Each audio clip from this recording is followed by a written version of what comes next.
It's the Wednesday a lot of you have been waiting for.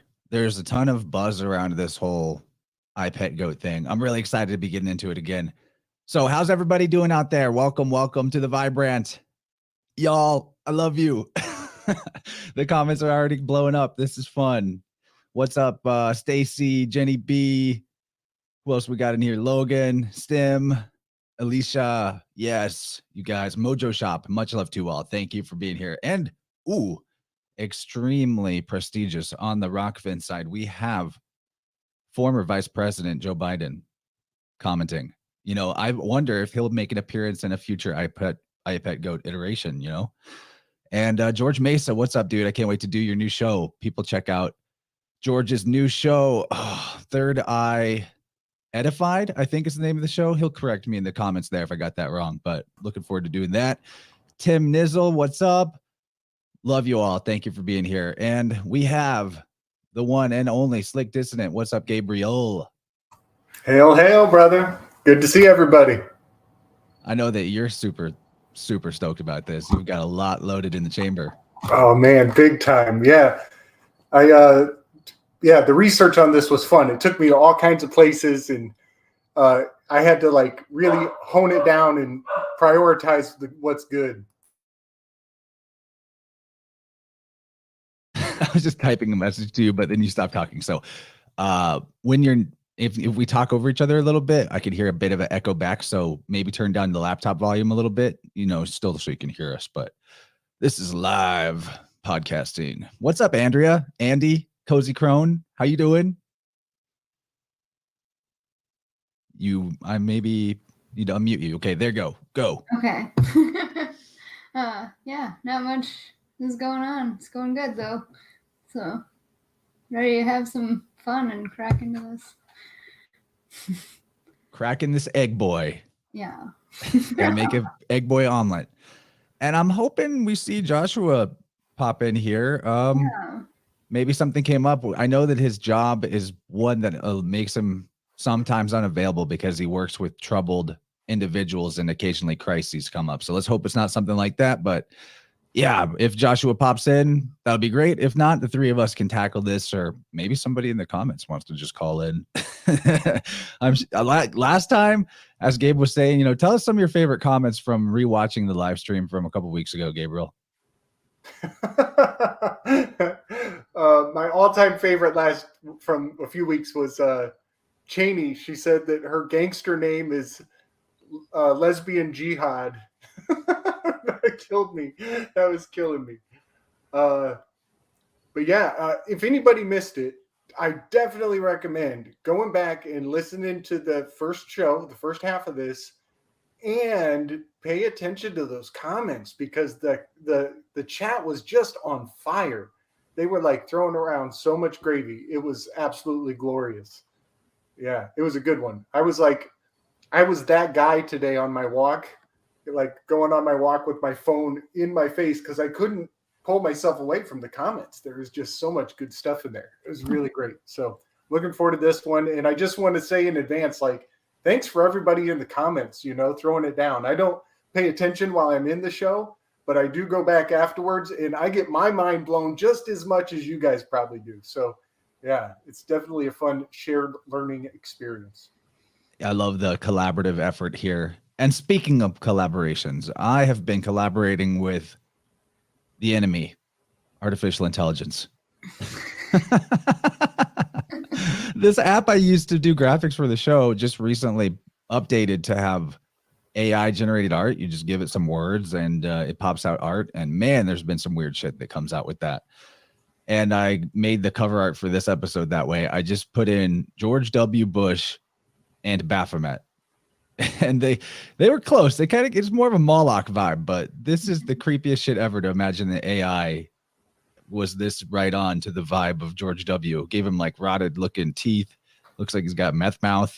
So I'm sorry for this image, everybody, but it does capture it does capture the iPet goat vibe in some strange way. Yeah, that is so creepy. Like even look at his hands. His hands don't look quite human. They're like hoof hands. Yeah. And what is he holding?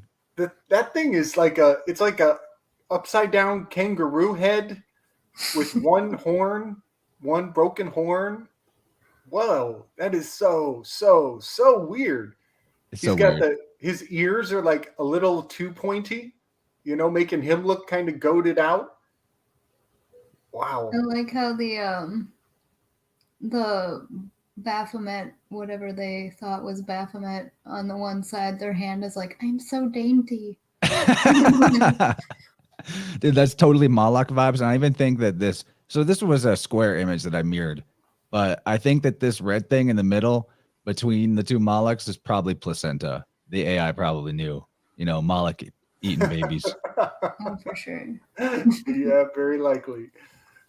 God, so I'm thinking I would love it if we could get Josh in here. We'll see what happens. I did text him, and maybe to stall for time just a bit. And it's not really a stall for time because I wanted to do this anyway.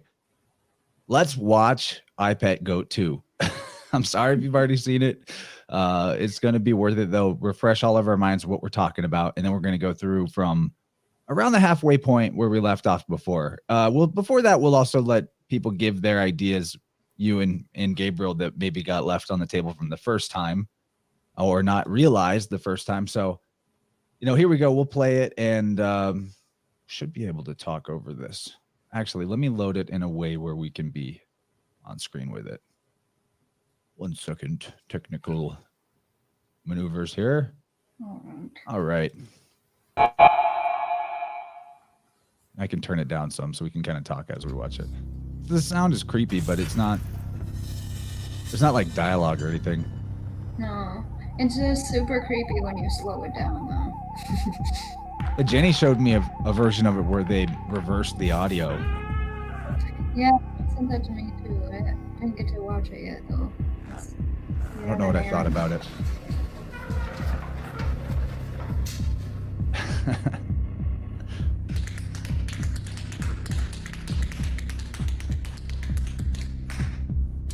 Did we mention that that's an upside down pentagram? I feel like we must have.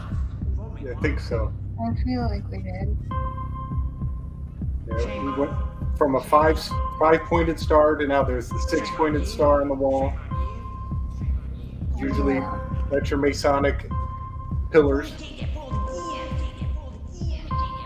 I can't wait to get into this. I'm pretty sure this is the greatest of all time of iPet Goat decodes.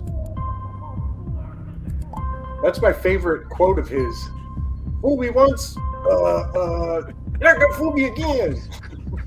And then, I like when the actual recording of that, he's like, there's a saying in Tennessee, and it might be Texas, but it's like, it's a saying everywhere. Like, it's literally a song. So that dropping the apple has kind of got an abortion aspect to it too. She rolls it out of her lap.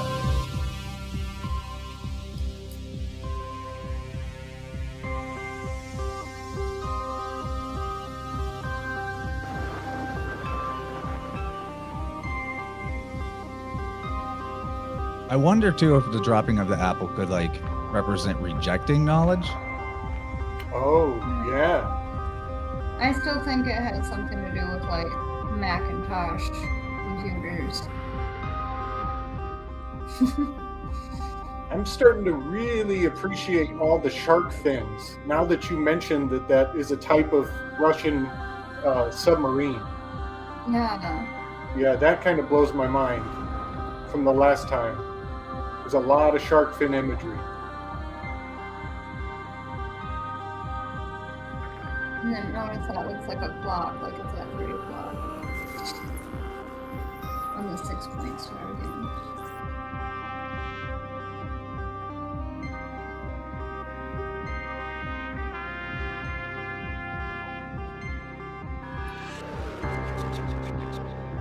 Another thing about the shark is maybe one of the most basic meanings of shark symbolically would be that is a symbol of authority and power or superiority. Oh, right, like an alpha predator. Yeah. Yeah. Also, and that is what the fake ass elites consider themselves. Yeah. Also, they use shark DNA in the research for curing Alzheimer's. They have like impeccable memory, and they use that in Alzheimer's treatment. Okay, that's where we left it, right? Yeah. We left it here, yeah. Okay. So we'll, after we replay through it all, we'll go back to where the guy's drowning in goop.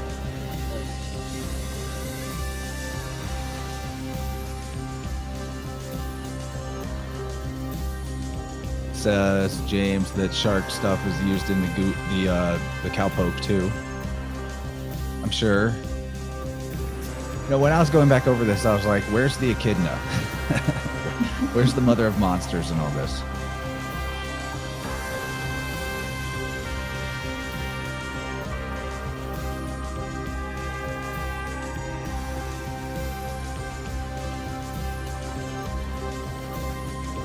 So if he's going in through the mouth, he's got to come out the butt. Makes me think of that South Park episode where they learn how to eat backwards. It's a really old one. Centipede one? No, I think that's a newer one.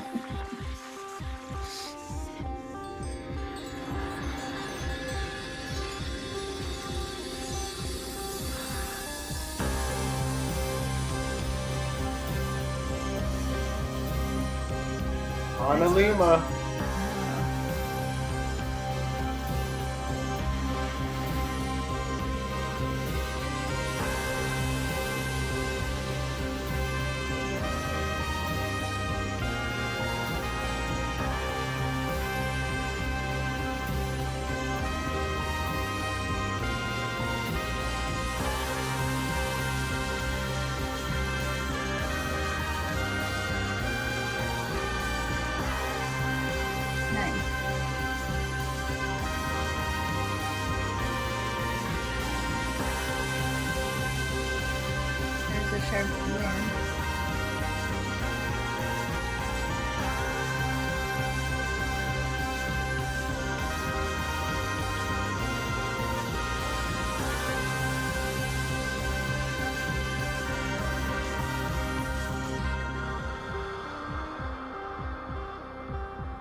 I love that Jed pillar, the Jedi lightsaber behind him.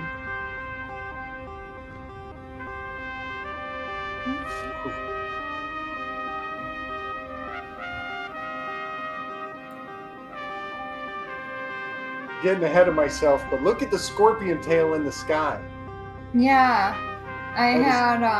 that was one of my things that I also screenshotted. So you see that too? Yeah. Yeah. That is sneaky.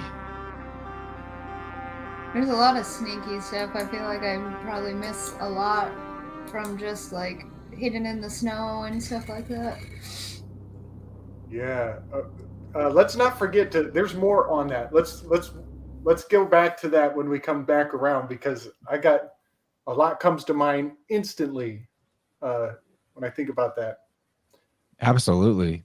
Yeah, we have a lot to get into now, guys. So that's what we're working with. In case any of you guys weren't here for the first round or haven't seen that before, we're going to jump in at about the middle. Let me get Andy's slides pulled up here. So some stuff we saw at about this halfway point. We did talk about the child soldier, right? Or first, actually, Gabriel, you said you had some thoughts from the first half of this version. Yes. Today I was watching a fella who's broke this down many times. A guy, his channel is called Enter the Stars. Okay, I'm familiar. Yeah, and he's gone over this many times. I mean, he keeps coming back to it and kind of adding his own layers. And he brought forward a very interesting statue that is in Ukraine. And the name of the statue is the, let me find it here. It's like the Fear of the Falling Sky. Oh, Pinskovsky Memorial. Penkovsky. That's the name of a Russian spy, but this memorial statue is here. I'll send it to. Oh, it's actually in our iPet Goat Telegram group. So it's a statue of a guy who. Here, I'll just send it right to you, Chance. And this is I believe this is in Kiev. It's in Ukraine, and it looks a lot like the Crowley character from our Moon Knight decodes. He's got a straw hat. Yep. Okay, so this statue is really interesting. It's highly interactive.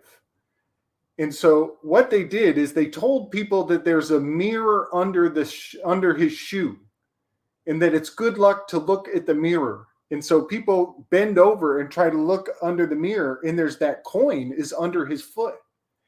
And so while they're trying to look at this mirror under his foot, which is actually not there, the natural ergonomics of looking under his shoe causes his other hand to slip into your pocket.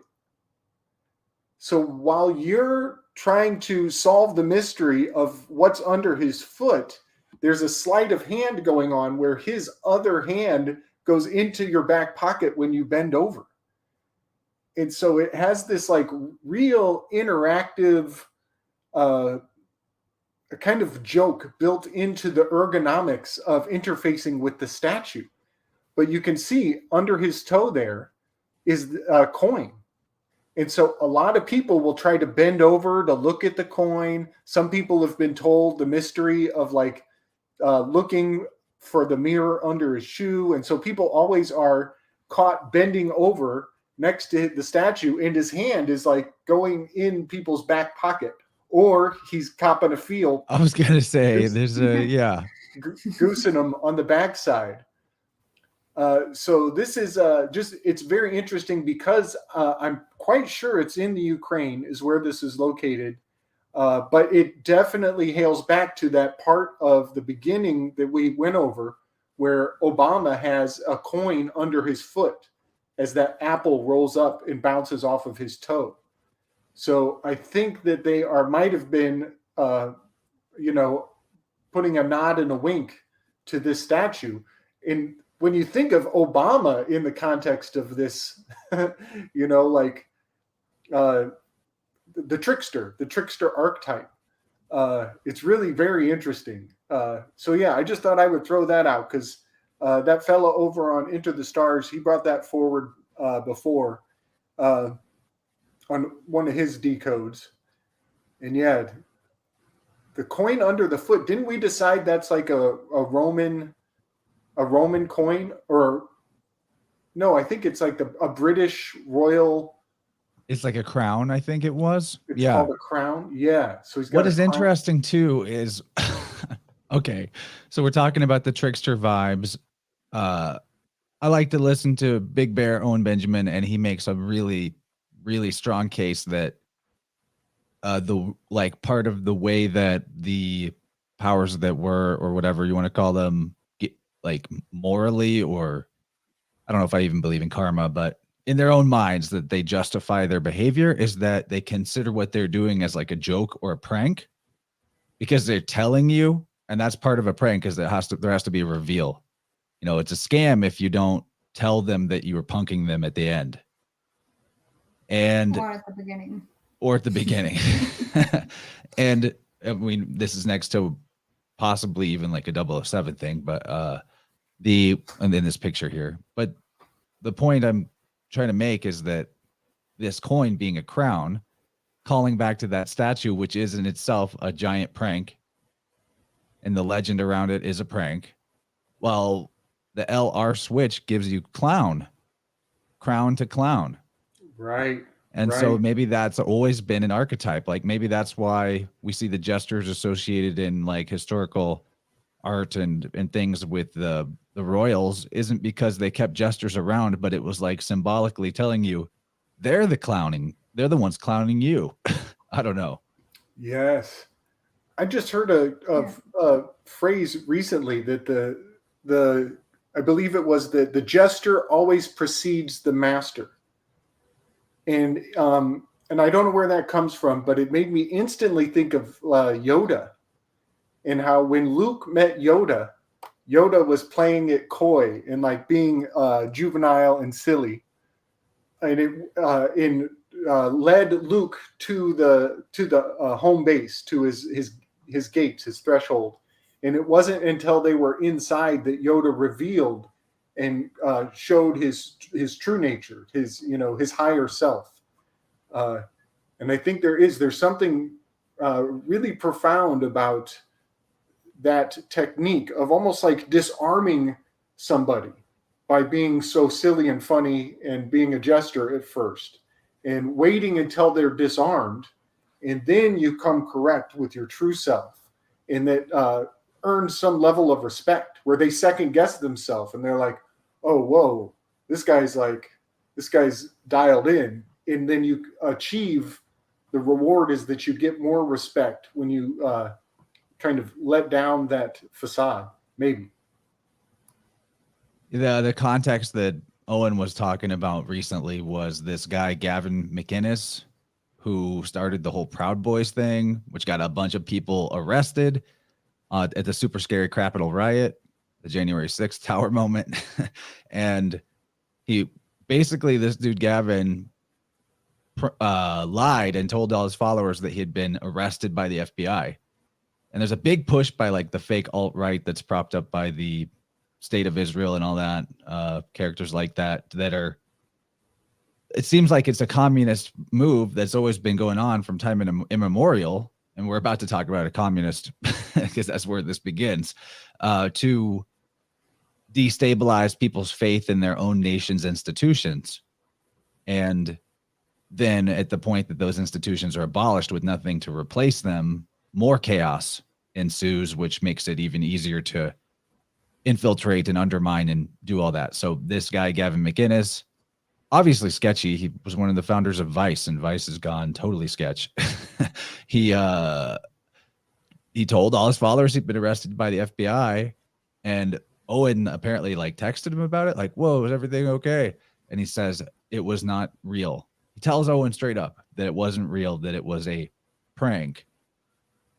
But meanwhile, everyone's freaking out. The whole like alt-right podcast universe was repeating it to everybody.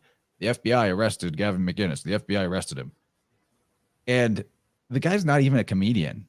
You know, he's not even like known to be a comedian, but he does do weird pranks. Like, I'm sorry for the crudeness of this, but the dude once did stuff like make out with a man to own the libs, like on camera, because he's a conservative, or once put a dildo in his rectum and danced around because that somehow owned Hillary Clinton, who he said he could dance better than her with something up his butt because the joke was that she looked like she had a stick up her butt or something.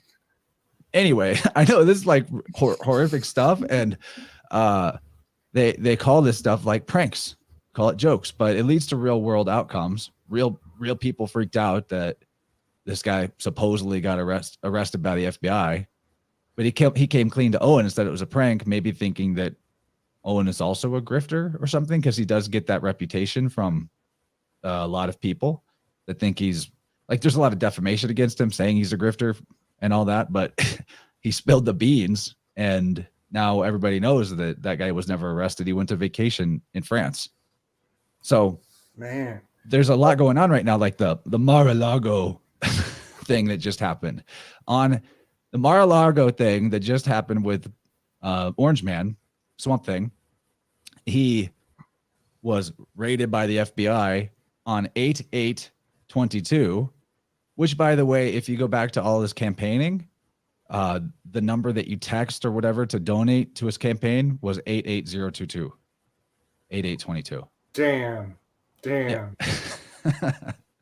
There's so much damning stuff about Trump. I mean, there should be an iPet Goat 3 with Trump and Biden, the way that they did one for Bush and Obama, because they play off each other in the same fucking way. And I think this is all buffoonery. Could anyone actually be as retarded as Joe Biden appears to be and be the president? Or even George Bush, for that matter. I think there's a serious case to be made about the clowning, the turning the leaders into jesters, and also the so-called pranks of people like this Gavin McInnes guy, all actually being communist plot to undermine faith in institutions, right? Yep. Makes me think of hazing. These fraternal orders, they haze people, they run pranks and jokes all the time. It's like their modus operandi, and now it's on a global scale. It also makes me think of swatting.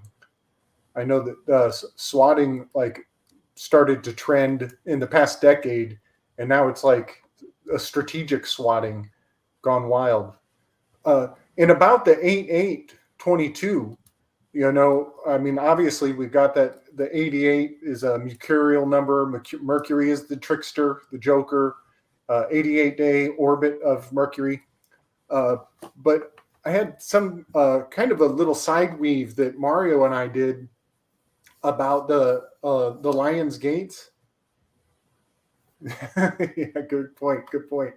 Pretty agile for an old man, right?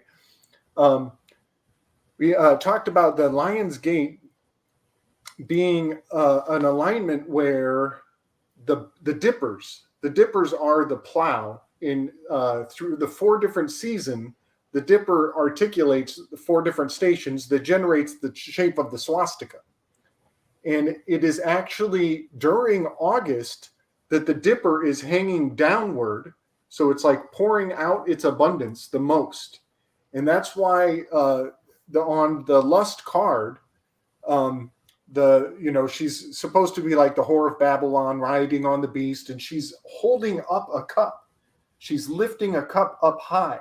Well, that cup is being filled by the dipper as the dipper is unloading the abundance into the month of August. That's why your plants are like booming right now. My tomatoes, I can't keep up with them. So there is an alignment of the dipper pouring out the essence of life in the season. August being the time where we're receiving the most of that energy, and we're at the apex of the arc of the sun as well. So, and I think the reason that I bring Mario up is he has mentioned in the past in his research that they call that time when the dipper is pouring out the abundance, they call that when the bear is hanging by its tail. And that is the best time to cast spells. And so what I'm getting at is that the spell of the Mar-a-Lago raid was at optimal timing. Whether you're on with this side or that side, whoever you believe in, it's definitely in magical systems. It's a standard that was the best time to cast a spell. So yeah, very, very magical time. Really good point, man. That's a really good point. Seems like a spell to me. Absolutely. All right. Andy, you got any thoughts on all the stuff we just laid out? No, not too much more. But I had kind of talked with some people on the landscape before, and I was like, doesn't really matter if you believe it's a thing or not. There's other people out there that are going to believe it's a thing. So there's going to be stuff going on, whether you like it or not. So that's a great point. I'm glad you said that. I was thinking about that a lot today. Like the idea of the nocebo effect. And if you research the nocebo effect, it's it actually goes to a prank. It hails back to a prank. When you research it, a group of kids at a boys' school, they had this one guy in their class who they did not like, and they wanted to teach him a lesson. So they all got together and they planned this horrible prank on the one kid. And what they did is they went in and they bagged him, put a bag over his head, and pulled him out in the schoolyard, and were menacing him while he was bagged, telling him they're going to kill him, that they're going to chop off his head. And they like started sharpening an axe so he could hear it, and telling him that this is it. You got any last words, motherfucker? And then put his head down on a tree stump in the yard and took a freezing cold rag and slapped the rag on the back of his neck. And homie died on the spot. And that is telling us how powerful we are. The power of belief. You can actually just die because you believe it. They say that's what actually happens when a tarantula bites you, that you die from a heart attack from the fear. And it's not really poison. It just, your heart has an overreaction. And another example of the nocebo is, and I forget the name of this condition, but women can actually come almost to full-term pregnancy just because they believe they're pregnant. And I forget what that's called. It's a legitimate condition. But if a woman believes she's pregnant enough, she can exhibit all of the, no, it's not symptoms, all of the features, all of the physical development of coming to full term. Full belly, mammary. Men can actually have like sympathetic symptoms of pregnancy too if they have a pregnant partner. Yes. That's where the pregnant man emoji comes from. Right. And I was thinking about this the other day, Chance. If W's become M's, right? You can switch the W's to M's. Morning sickness becomes warning sickness. Isn't that a trip? And that kind of puts it in like it kind of puts a negative spin on a beautiful thing. It's an inversion in and of itself, you know. It should be like blessing sickness. You know, we should, you know, call it something uplifting, not like doom and gloom. But yeah, just thought I'd throw all that on the table. Because, yeah, like you were saying, there are people out there who believe this. And if they convince us to believe it too much, it can be hazardous, whether it's true or not.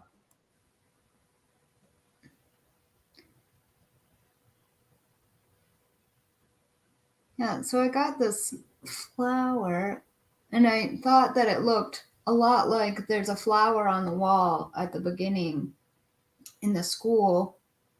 I think that they're like magnolia blossoms. And hold on, because I have a book here.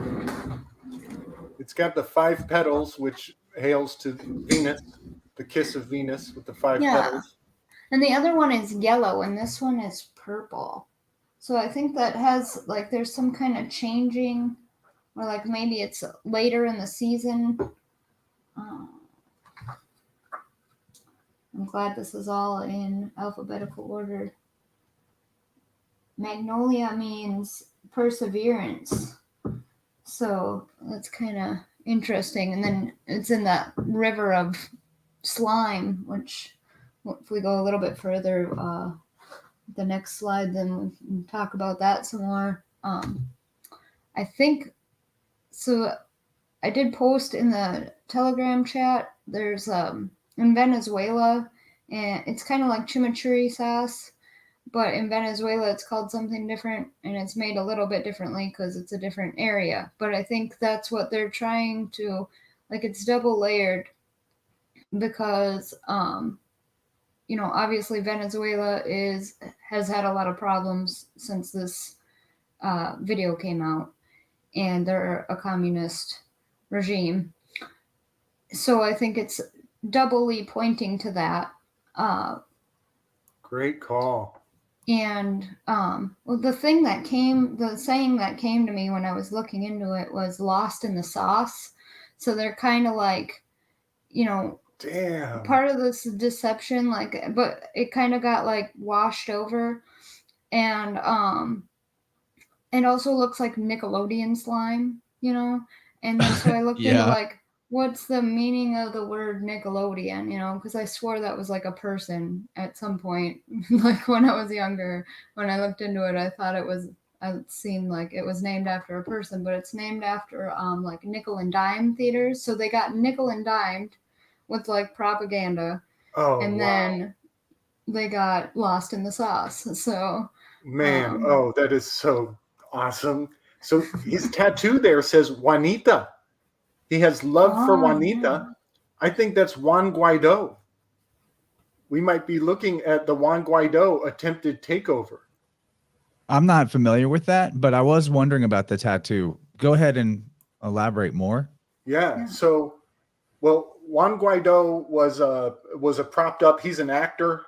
He's from like, you know, kind of like Ocasio-Cortez. They just like You get mean like these actors in politics? Oh man, yeah. Oh yeah. That's not a thing. That doesn't happen. Oh yeah, they're total agents, man. It's totally. he worked for the Nickelodeon.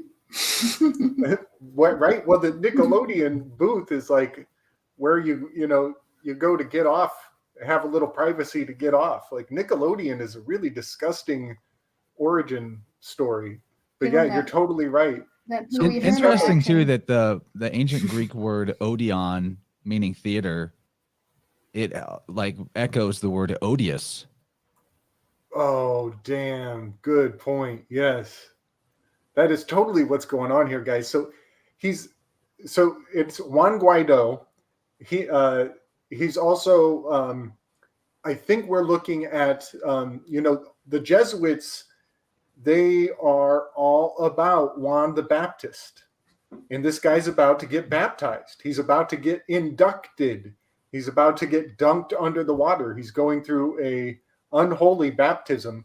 And clearly he was affiliated. He was putting a lot of faith, a lot of love towards that Jesuit order, the Juan the Baptist worship. Yeah, I think you're totally right. Good call on Venezuela. Great call. Yeah. If we look at his hands too, like he dropped the sickle out of the so he's not receiving the harvest because the left hand is the receiving and the right hand is the giving. So he's doing all the work, but he's not receiving any harvest, which is like just like their like whole thing with the bread costing like weird amounts of money, like, and it goes back to Revelation too, like a whole day's worth of pay will only not even get you a loaf of bread, you know. Super good. I want to point out the missing tooth. I think that most of the symbolism in this you can pretty much attribute to, or like look at it through the lens of dream symbolism, because this is such an obvious like psychedelic fever dream of a production. So in dream symbolism, missing a tooth would be powerlessness, a sense of powerlessness or inferiority, which is exactly the thing that leads people to the ideology of communism. Great. And then also, that's a really, I was having trouble reading it. It definitely says Juanita. I don't know if it's possible to tell exactly what the other word is. I feel like somebody at one point had done that, and I had watched that one, and now I can't remember. Like that was so long ago because that was back in like 2014 when I was looking into this. Well, you did bring up that the left hand is the one that is empty, so the receiving is cut off, and the sickle is dropped. And the sickle is the harvest. Virgo is the harvest. Virgo, the virgin mother, the true demon, virgin. But the tattoo reminds me of people's tattoos that they get for their mom. Yeah. And that was actually my first take at it. I mean, then I don't know, maybe his mom's name is Juanita. Anyway, the communist thing in terms of right-left paradigms, it is so left that it even shows up in people's biofield as left side trauma. I have actually had firsthand experience with this in tuning somebody that came from raised in a communist country. So the left arm has this sort of reminiscent of the mom tattoo.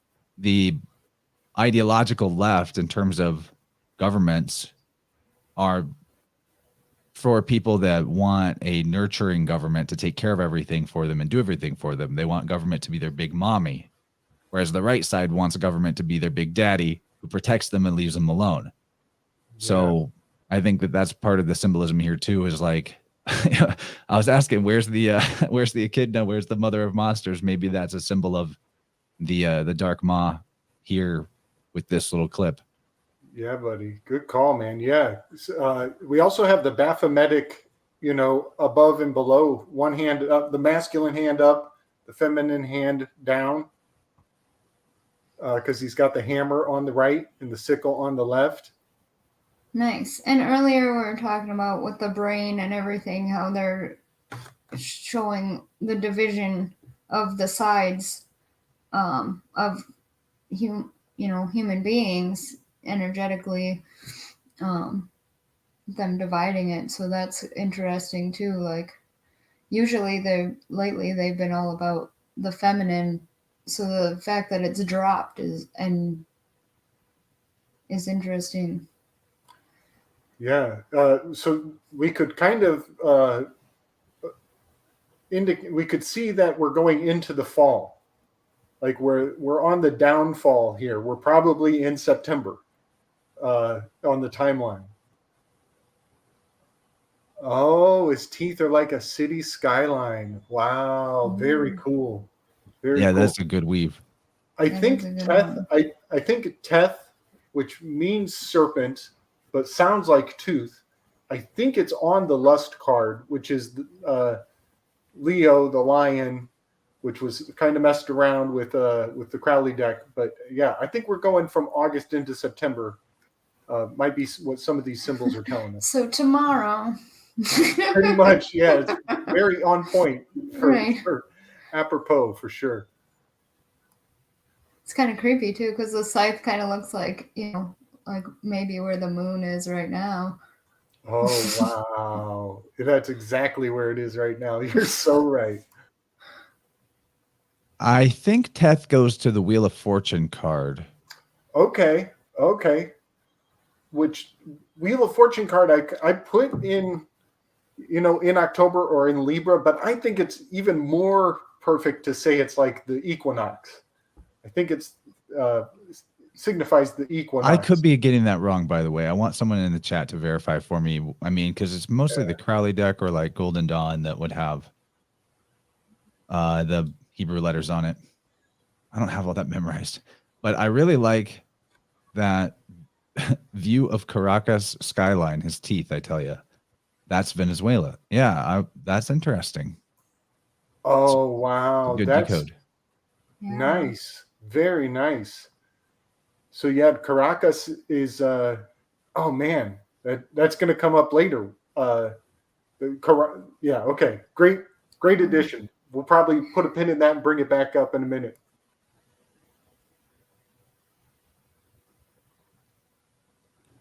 So in terms of Sky Clock, I don't know if we were doing this in the previous one, but if you were saying that is Virgo, this could be the Libra moment. Because she's like, wanting justice or whatever. Right, and then at the beginning they have the yin yang there, and then it dissolves. Dissolving the yin yang. Okay. Right.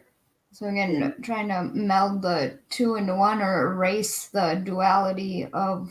But the white dot is actually outside. There's a white dot outside of. Super weird. It's like It's like a yin yang, but with both sides white. It is weird. Okay, so the seed has been removed. This, I think, might have to do with removing masculinity so that you can infiltrate. You have to remove the men from society so you can just steamroll in to the territory. And if the men have given up, then everybody's fucked. Then you better wave the white flag, and that probably won't even do you any good. Yeah. That's what I think I see with that one seed being removed. And then the mountain or rocks or whatever, they look like ribs. So that's interesting with what you're saying, considering, the Genesis story. Right. And we're in a carcass. We're in a Caracas. We're in a carcass right now. And don't you have a weave about the... Oh, yeah, because, these are ribs, right? And it also has Yep. like a phallic kind of feel to them, too. Yes. Is this the carcass of the masculine? Oh, yeah. Yeah. I think maybe. Good point. In like Norse mythology, the masculine would be the frozen energy, too. Yeah. And don't you have a weave about the Yin Yang River? I don't. Maybe I just lost it. I thought it was a while ago. It was when we first decided to do this project. You talked about, I'll try to dig it out of the telly, but there were tanks crossing over the Yin Yang River. Oh, or is it the Yangtze River? Yangtze, was that it? Yeah. Okay. So the Yangtze, these tanks are going over the yin yang, and the seed of the yang has been removed. Right here. That's crazy. I'm going to try to dig that out. Maybe I'll forward it to the Vibe Rant telly. Because, that's a big... Good idea. Yeah. I read the Heliofant's official statement on this project, which was probably written by an AI. I don't think it was, I don't think it was written by the the real artists, but it said it was so benign and your classic plausible deniability statement.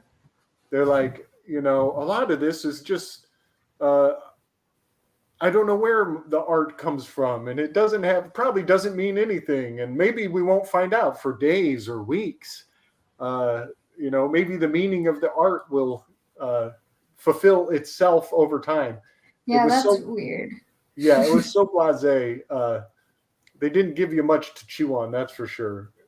Which is funny. It's if they did give you too much to chew on, would people even read it? Well, yeah. It has to be processable within a couple paragraphs maximum. And if you don't really know what it means, you're not going to be like, well, maybe we'll find out. You're just going to be like, I don't know what it means. Some gobbledygook. What up, Josh? Hail, Joshua. Meow. Sorry, guys. I tried to get away from my trivia group, but they got a little bit aggressive when I told them I had to leave. They're like, you can't leave. Well, there were only 3 of us tonight. No, it was just normal trivia. And told them I had to go because I had something to do. And they're like, you can't abandon us. We're doing well. Anyway, I'm here now. Yeah. Sorry. It's like a weekly thing, so I guess they kind of take it personally. They're very competitive. I'm the Aries. I would want you on my team too. They're not even they're not even fire signs. It was a Cancer and a Virgo, for crying out loud. Oh, they're moons, of course they're sensitive. Yeah. So we placed 4th. So Nice.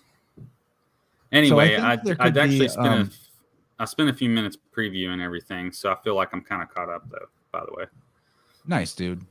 So one thing I think is possibly going on here, this line of tanks makes me think of basically the emission of semen towards the egg or the ovum, and that part of the revolution that is being fought here symbolically is the feminine saying, no, I don't want that role, if you will. That's one of the things that's been done more powerfully since this came out to now, is even more fanaticism about the rejection of what is the birth process, and you're right to do things to unborn babies or whatever. Yeah, that's interesting, especially since only one of them has a green light, and then the rest of them have red lights. So like only, and then only one. They only showed one pass through into that little ball of light. I also think that because of like this sort of splatter here. Yeah. Can I know I that's a little. weave on this? Yeah. Can I Yes, weave on this for Joshua. a moment? I do agree. It's obviously a yin yang thing, but I think that it's also a subtle Heliofant logo, because what is their logo? The eclipse with a big sun orb and a little moon or earth. So if you look at it, it's really, from this perspective that I'm looking at it right now, it clearly is a Heliofant logo to me. But I also think it's a yin yang. But one thing I wanted to point out in the last frame, just a moment before this, the girl's wearing a leather jacket, and on the back of it, she happens to have a tiger. This year happens to be year of the water tiger in Chinese, I think. So even though this was back in 2012, this is what, 20 years old now? Yeah. So it's like 10 years later, we have Year of the Tiger. So I think some of the things that are in this were for future things, like real far in, because back when I was researching this, I thought her to be Angelina Jolie or something. And I can't remember why exactly. She was doing something with tigers or has a tiger tattoo or something. I don't know. Yes, but I heard that also. Yeah, but she was very politically active. Yeah, and politically active, specifically in Cambodia, because that's where one of her kids is from, Cambodia. And it would kind of be, I mean, I don't know, they're not Chinese, but I mean, the year of the water tiger jives even with her a little bit there. Now another thing is that on her face, she had a few things drawn like anti-nuclear. There was like a nuclear symbol with a line through it. So like anti-nuclear proliferation, perhaps. And then she had another thing. I can't remember what it was. Maybe if you scroll back, it's like a second or two back, maybe. But yeah, I think it's like a heart. And the heart shows up so many times in this. So there's a historical precedent for the standing off against tanks. And that was what, during was it late 80s or in the 90s? And the Tiananmen Square Tiananmen standoff. Square, there we go. 1989. That was the week I was born. Wow. Yeah. Well, maybe that's you and down there with the. Oh yeah. I used to kind of have a jacket like that. I'm also born in '89. I guess Tiananmen Square took place just a little bit after I was born, less than a month after I was born. Yeah. Well, you see, then this could be a generational kind of thing, because it, like I said, it seems like this was done with that in mind. You know, like this wasn't just about 2012. I think this was about things to come. I never really noticed until now, but it looks like there's a splash. I might have been what you guys were talking about with the semen, but yeah, I see it. Yeah, it does look like a messy. It looks like it, and the shadow. Yeah, that it comes out of. Yeah, one of them has the Mickey Mouse logo, the triune. Okay, so better explain that real quick. So yeah, the Mickey Mouse logo is it's a castration scar. When you do when you do the chop, there are essentially, three lobes, three flesh chambers that generate the anatomical cross section of the penis. And so the Mickey Mouse, Mickey Mouse mind control programming logo indicates castration. It is the castration scar. So there is that for sure. And one more point here is the Tiananmen Square events are actually a very hot hidden Handela effect keystone of history. Like, many people believe that the man who stood down the tanks with his little bag of groceries, that he survived, and he ended up jumping on top of the tank and telling the guys off inside the tank. There's footage of that. But then other people swear that the dude got ran over and that people had to come and save him and drag him off, and he wishes he had never done it. So there are it's a point of divergence, that moment in history. Some people remember it one way, other people remember it the other way. And you could probably bet that entire government agencies are invested in fostering the two different stories for different reasons. You know, for them to have one man stand down a whole line of tanks, that cannot happen. They can't have that be how history reflects the events of that day. So many millions of dollars have probably been spent to generate both sides of that potential narrative. And here she surrendered. I wonder if it's like A/B testing that they do with advertisement. They they release one version of the ad to some people and then the other version to other people, and they're like, okay, how did they react? What was more effective? Right. And then, yes, and different echo chambers get different versions of it throughout for the rest of their lives. Meaning, like, they're manifesting parallel realities, you know? Hey, Joshua, can I ask for a little mute whenever not talking? Thank you, brother. We want you to talk a lot, but just make sure you do that for the background noise. I wish I could get everybody fancy microphones and studio space.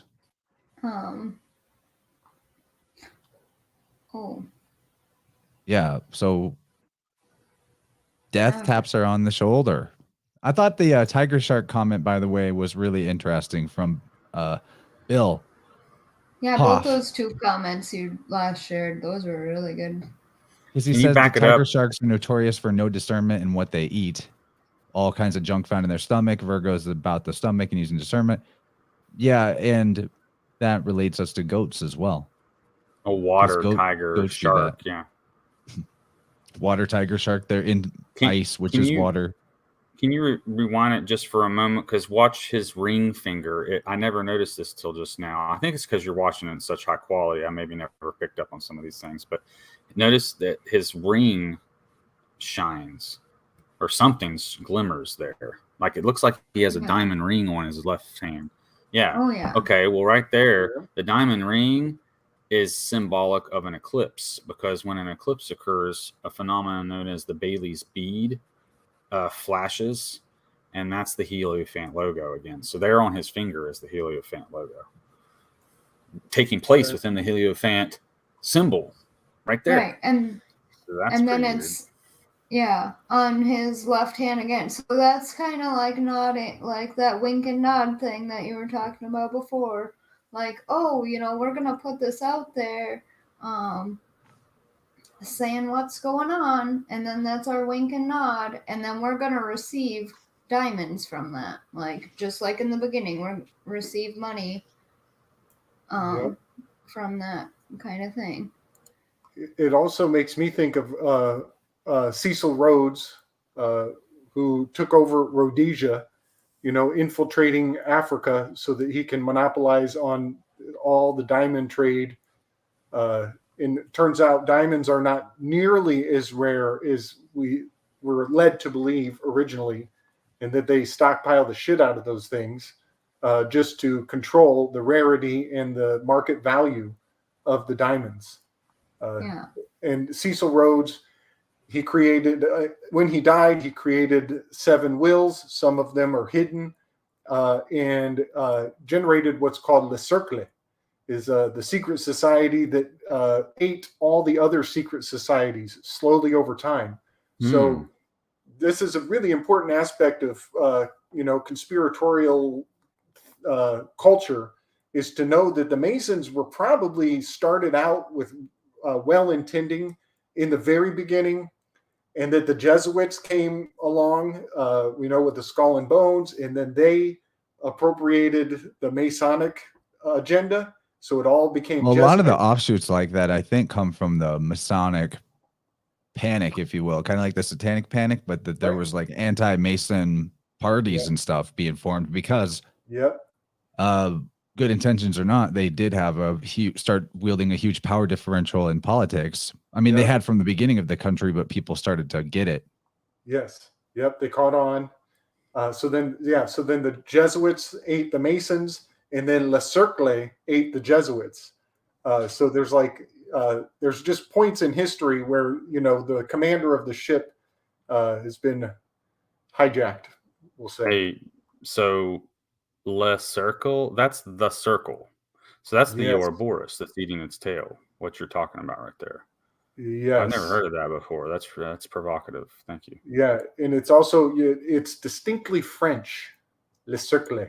Le Circle. Yeah, all right, cool. Yep. Oh, Yeah.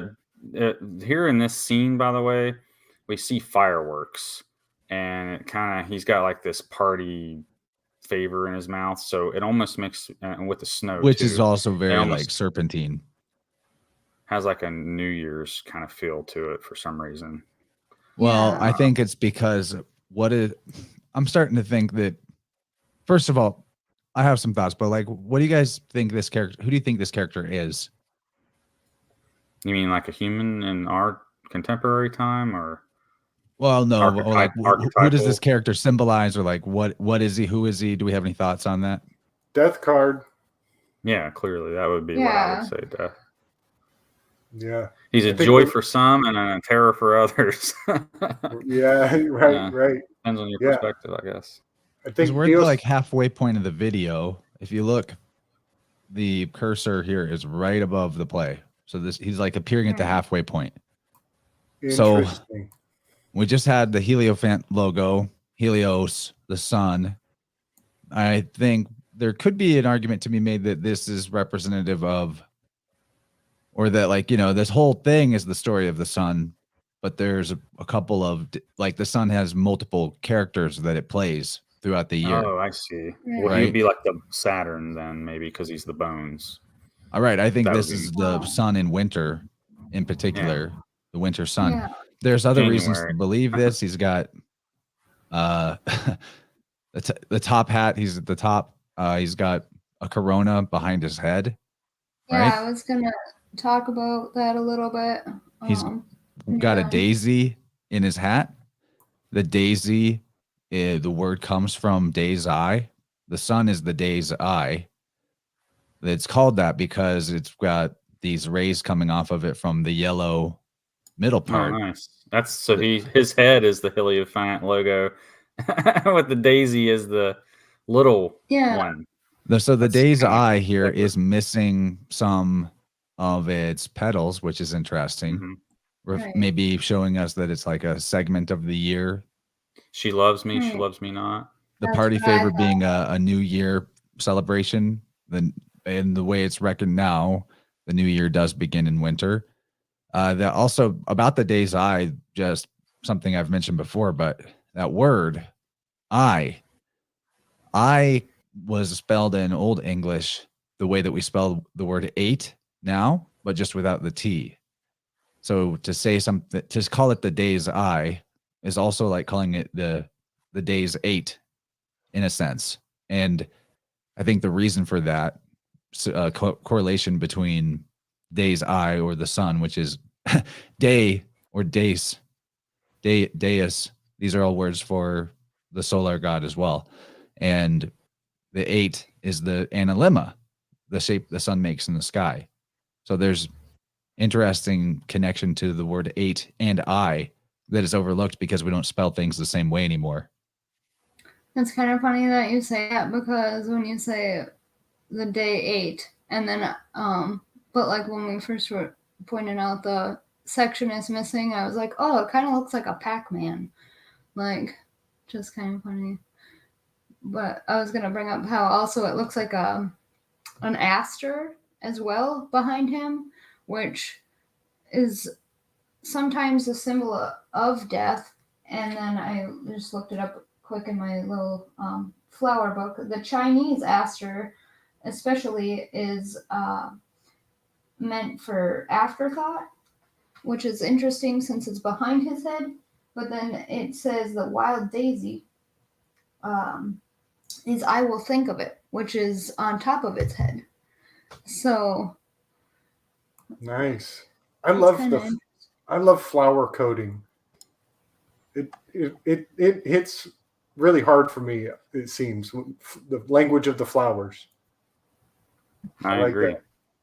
That's literally the name of this book. Oh, sweet. So yeah, so she's waving the white flag, right? And he's a white skeleton. All of these are like winter. Definitely, all the winter signs and signals are in play here. I think we got the Dios los Muertos embodied by this guy. But then, of course, I mean, I know we're all going to say it, but he's the celebratory fireworks are going to be like they look like the coronavirus. Those exosomes. That's it. Well, the Dia de los Muertos is also like saying God of the Dead. Yes, it's Day of the Dead, but it's also saying God of the Dead. Yep, totally. Yeah. And then he's got a cape and a top hat like he's a magician. So it's like the death card and the magician card at the same time. Right. Yep. It made me think of Crowley. Well, the red cape definitely has a magician feel to it. Oh, yeah, Magi, which is... Also feel like there's a sort of Creole, like New Orleans type magic to it. And I know you've done a lot of work on that part of the territories. Yep. Yeah, we're coming right through... we roll out of October into November, which I tie that to the Magi card.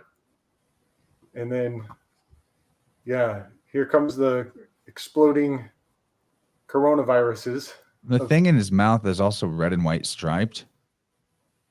That has a lot of significance to it, but also kind of makes me think of a candy cane, which is a symbol given to winter now. But yeah, that's Vatican colors for sure. Somebody in the chat called him Baron Saturday, but I think it's Baron Samadhi. But he's also goes by the name Papa Legba, I think, if that's you're talking about the Creole voodoo type. Oh, entity. yes. He's like the father archetype of voodoo, I think. Yeah. Isn't that interesting? Because Trump's son is named Baron, like Baron. Oh, they put more in the chat there. Yeah.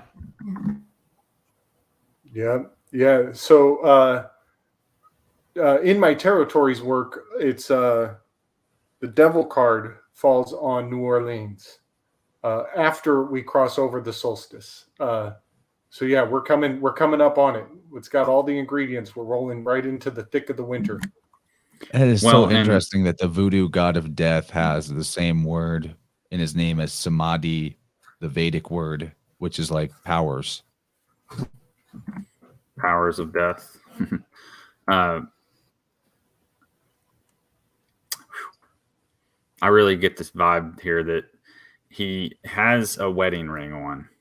So he could also be coming to take his bride. Who's Death's bride?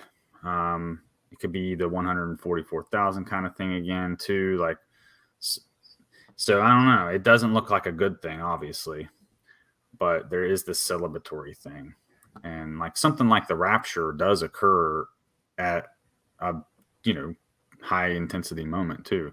So, I don't know. There's a few directions to take there, but for me, this is one of the more powerful scenes. Totally. And I really think it's the one that's unfolding now, like Dark Winter. Excuse me. Oh, no, you're good. I didn't mean to interrupt you. And look at this, the way that, sorry, I just interrupted you. I'm only going to say one thing. Look at how this thing pops out like an injection. Yeah. Body sovereignty. Oh, I know that we're just kind of calling it a party favor or whatever, but that might be a clue too. Like, what is that called? Well, hold on. Let's get Andy's thought that I just totally cut off. Oh, yeah. Going back to the marriage thing at the beginning, that was a woman's hands, and she also had a wedding ring, but it was a dollar sign, and it was the Draco's hands, but like they were woman's hands. So that's it. That's like, you know, like a gay marriage thing, which, like, I don't know. It seems like it's a reference to gay marriage, is like, in a way. So,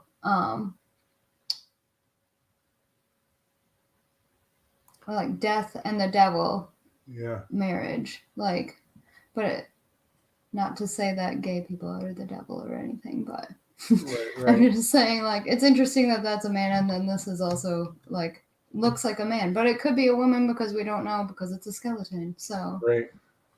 So it's a diamond ring too, so that's also Aries, but also an eclipse. So I looked it up, and they call that thing that he's got in his mouth a party horn, or a party pipe. Has a lot of names, actually. Okay. Interesting. But it's interesting that it's made usually from a paper tube. They might call it a party snake as well. But the fact that it's a party pipe, that makes me think of the whole Baron Saturday thing too, or Samedi. That has got to be a symbol that is in the mix here. Wait a second. Saturday, is the Saturday thing an actual thing, or are we just saying that because, like, is he also known as that? I think so. Yeah, Baron Saturday came up with Baron Samedi when I typed in Baron Saturday. Yeah, I did not know that. That's kind of strange. It's also Samdi or Sanmdi. Hard word to say. Well, feels very Saturnian. Whatever it is. Baron Lacroix, which is the cross, or Baron Criminel. Yes. So we did a show on Tomb Raider quite a while ago, quite a few months ago. Rachel and I were on the one-on-one podcast, and we did a decode on Tomb Raider. And we put Angelina Jolie very firmly in archetype of Artemis, the huntress, and I think it has a very strong relationship to Sagittarius. So we're getting a lot of these winter ingredients lining up for a lot of consistency. Guys, this is the symbol in Voodoo for this guy. Yo, that looks very Judeo-Christian. Yeah. The sign for Christ is an X, so. And that's also a sun symbol, and it's also the female of the X and Y, which I think that I think occultly the sun being feminine is pretty accurate, honestly. You got like Aries looking glyphs shooting off the base, which are also flowers, of course. But yeah, good call. Yeah, 4 of them. A lot of 4-pointed stars, which we actually are going to see later on. The 4-pointed star, which is a cross symbol as that's well. Also like a globus cruciger or Calvary, where the where. I wonder how many triangles are in this thing. I could decode. This is kind of getting us outside of decoding iPet Goat, but like let's just decode this. Well, not if the skeleton dude is the father of the Christ figure that we see. You know what I mean? Like that kind of. Which is the way it would be if it's the sun, because the spring, like the ram, the vernal comes after the winter sun. The spring sun comes after the winter sun. Aries represent. Yeah. So, man, there's so many things all at once. These coffins, I just learned from Marty Leeds, give thanks and praise. There is in the sign of Ophiuchus, which is stationed right between Scorpio and Sagittarius. There is a smaller constellation within the constellation called the coffin. The body of Ophiuchus is often referred to as the coffin.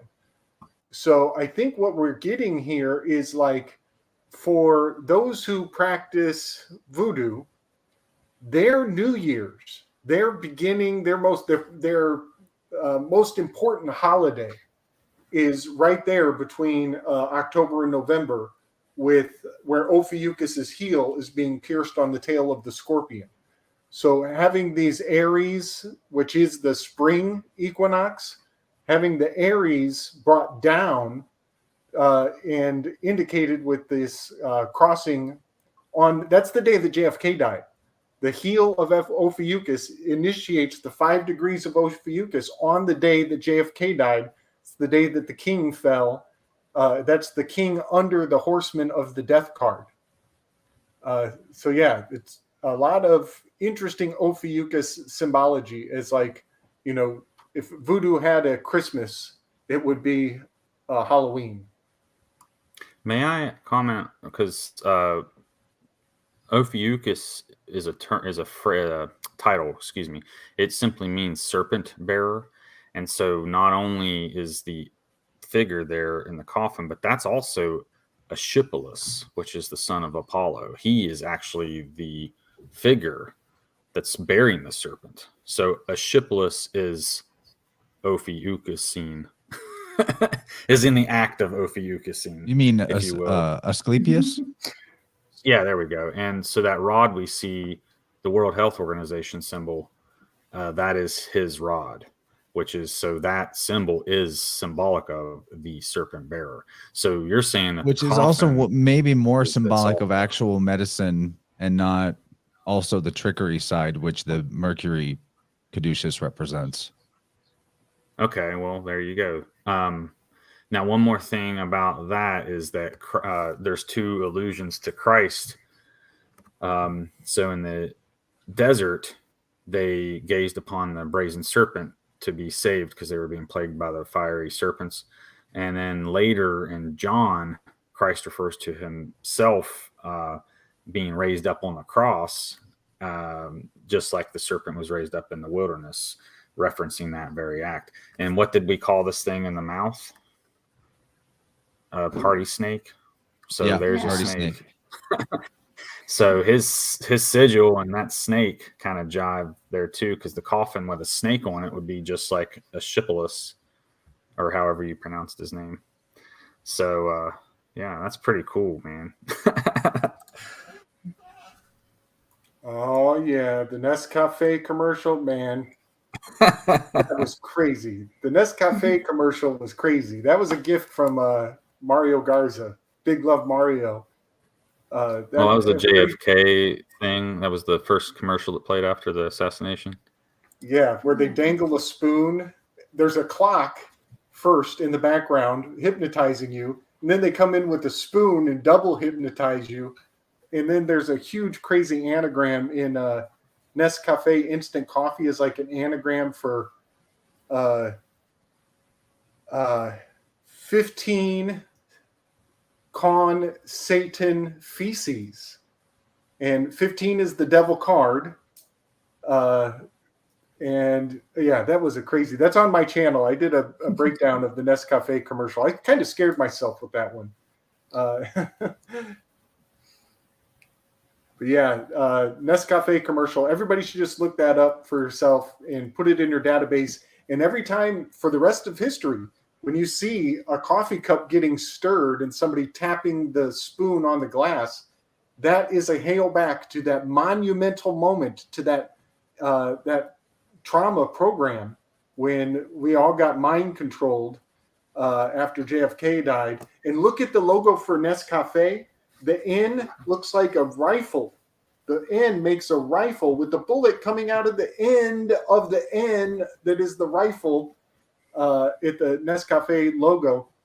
And N is Aleph in Hebrew. So it is initiation. You're being initiated by the N of the Nescafe rifle. Do you think it's possible that commercial was actually the trigger for the murderer? Like his MK Ultra trigger was that commercial? That could be why it seems so strange. Maybe it really did trigger him. Anyway, yeah, we're getting off topic. Yeah, that's kind of in the weeds. Yeah, we're way in the weeds. We have some stuff to do here. It's highly probable, though. Right. I don't know. Yeah. That whole story is so convoluted in multiple streams of information given. All I know is it's clearly a psyop. Yeah, yeah. So it also feels like it's something that they just gave a lot of info about that all conflicted with itself, and they've kept us talking about it even till now. So there's it's amazing. effective. Is there anything visible in her eyes? I know it's probably just the skeleton dude, but like I figured since you have such high resolution, you might be able to see something in her eyes that I might have missed. Because I missed a lot of the small crescent details like that. It also looks like a moon reflecting in her eyes. To me, on the fully high res. Like this Also, looks kind of like a crescent. Also, she's got it's a scythe upside down. The whites of her eyes, both of them are sickles or scythes. Oh yeah, just like with the Venezuelan guy, like almost the exact same position. Yep, and she's got like the dirt on her face. Those almost look like islands to me. I couldn't place what they might be, but like Guam. That style of eye makeup, is that a cat eye? Because she's wearing a tiger on her jacket, so that's like reminds me of kind of cat eyes too. So maybe some. I was type thinking of there's definitely an Egyptian feel to the way her makeup is depicted. Oh, guys, that heart is actually foreshadowing a scene that's going to come up later. The little heart on her cheek.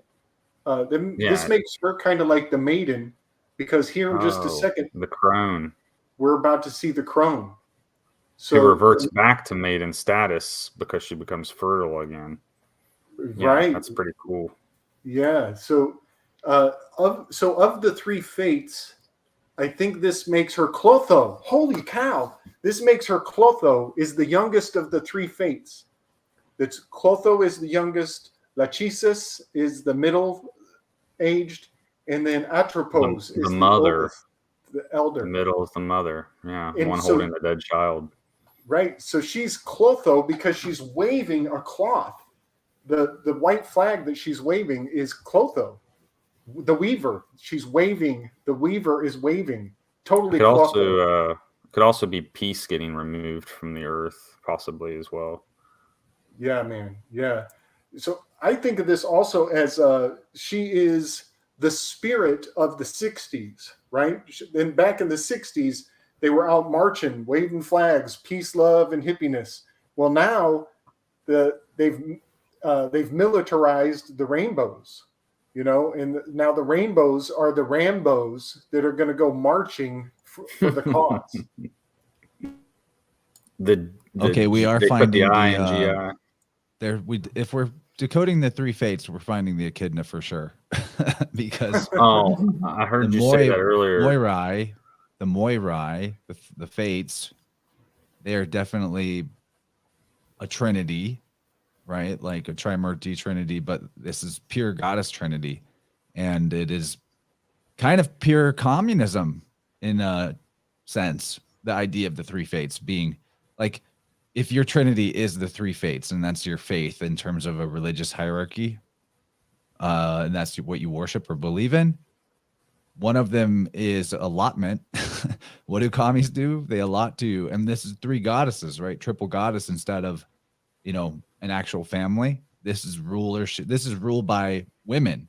This is the tyrannical feminine rulership, if you will. Goddess cults in general, I think, are behind a lot of I think there's a major thread of goddess cults currently, and maybe for a long time, pulling strings, female Illuminati, whatever you want to call it. There's an echidna on every street corner. The Starbucks logo. It's huge. Great call. I mean, one is Atropos, which is basically death and means unturnable. Yep. Right? So like you can't change their mind. You can't, I don't know. That's communism. You get what you get, basically. Yes. Yeah. So man, there is so much here. So she's got the nuclear sign on her cheek, right? That's the Hecate, the 3-part goddess. It's also 3 upside down triangles, which is like triple goddess again. The atomic family. There's that trinity too. Yeah. Yes. Well, like when you said it looks like islands, and then I think about when the North Korea stuff was going on, and they were saying they're gonna go after Guam or whatever. That's kind of what that Like this island, the island right by our nose, kind I'd of say reminds that's me your of guys that. are right. It's probably some type of prophetic island deal. Yeah, Yeah. nice catch, guys. Yeah.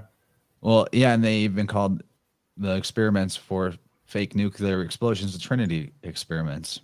Mm-hmm. What's Oh, Taiwan look cool. like? Because that's kind of hot right now. Where, I mean, they might be marching on them soon. So, year of the water tiger. I mean, that would kind of be relevant over there.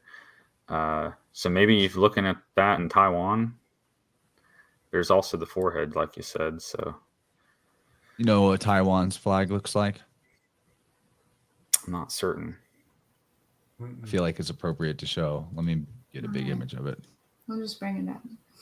So just to kind of, oh wow. It's Yeah. got the red, white, And blue. Taiwan even has trois, which is 3, kind of encoded into it, in my opinion. Yeah, 3 colors. Does Guam have? You want to pull up the Guam flag just to see? Never 12, even thought about it. That's definitely 12-pointed star. Heliofantish. Yeah, exactly. There's a big effing sun. Yeah, 12-pointed star reduces to a 3. The 1 to the 2 is the J to the B is the initiation of the standards of the metrics of the matrix. You know, one more thing on this tripartite symbol. That's also the Hegelian dialectic. Is I was talking about this morning over on the Occult Rejects channel, and the fact that the Hegel is where religion and state are forever indelibly married together. You can no longer separate religion and government because Hegel fused them into one. And problem, reaction, solution, thesis, synthesis, antithesis, all of those tripartite ingredients are forever bound. You cannot divorce them. So state is the religion. Thank you, Hegel. Well, I don't know if it's Hegel's fault so much as that he pointed out what it already was. Right. But you gotta get your head around him to see how it's been harnessed. You're right. It's probably not his fault. His name gets dragged through the mud a lot. We should probably be grateful that he pointed it out. Yeah, I think maybe he helped us more than hurt us. I think the problem is when somebody observes reality and puts philosophical, credible information out, it can be used either direction by either side. I think most of Hegel's bad name comes from the way his work was used in people that claimed his name as an inspiration or that they were furthering his work rather than anything he specifically did. Agreed. But that's another in the weeds. Let's watch Sleep Sailor Christos here. Kind of bobbing and jamming his head. Looks like somebody who's having fitful sleep. Some rapid eye movement going on. Want to say anything about this part? It's kind of got symbolism that we've already broken down, and we're just sort of seeing some plot advancement in terms of his story. Going through the fog. I'm sure if we really, really just stared at the clouds or something for like 4 hours tripping or something, we would see all kinds of shit. I have some observations to share. Yeah. Well, this could relate to your guys' moon night stuff, perhaps a little bit. That is what you would call a bark of heaven. And so sometimes we'll see like a lion standing in it, surfing through the night sky. And so that was it Ra's boat, I think, that he travels in his bark of heaven. Right. And so after again, Set is defeated, he actually defends the bark. Which Set's head is at the what is that? I can't remember the front, what the front of the boat's called. The stern, maybe. So at the head of the ship, you'll see Anubis's head. And so I think that this shows a victory over death, first of all. And yes, he's asleep. But then, of course, he wakes up. And, of course, we note that there's a capstone on his forehead. So this kind of goes back because even in Egyptian, there's the lore that there was first a mound of earth out of the abyss of water, the noon, and then atop that, like this bird landed on it and gave out a great cry, and that's also like the first altar of sacrifice upon which the lamb was slain at the foundation of the earth. So it's pretty cool that we see this pyramid symbolism with him being the lamb. And then right after this, the pyramids show up again, which there's 3 of them. So that'd be like an Orion thing too. So I think this is very strongly raw symbolism here. And again, with it being a Heliofant, makes kind of good sense there. And the heart shows up again on his chest. Now, right after this, fish jump up into his boat, which we know that Christ was associated with the fishes. He split fishes and shared them among the people. That was one of the miracles. It was also customary for Christians to draw the Vesica Pisces fish when they met another Christian. That goes back to like Fomalhaut and Aquarius, those sorts of things. I do find it interesting that he's redheaded here because that's supposed to be like a, Celtic, RH negative kind of thing. And of course, lastly, we see the barbed wire on his forehead that dissolves, and that's when he wakes up. So it's like he has some type of boundaries or limitations placed on his waking state, I guess you could say. But yeah, for me, that was a really loaded scene, because right after this, when he wakes up is when, the churches and stuff start to crumble. Destruction begins when he wakes up.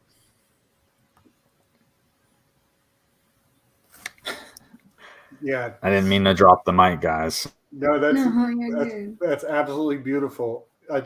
Chance, I just shot you something in the Telegram. I'm doing doing my homework last minute here on the fly.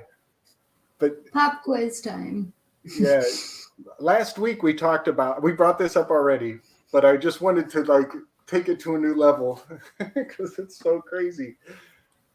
So I've discovered last week, thank you, Marty Leeds, once again, that there is a connection of these 3 constellations. The Argo Novus is a boat.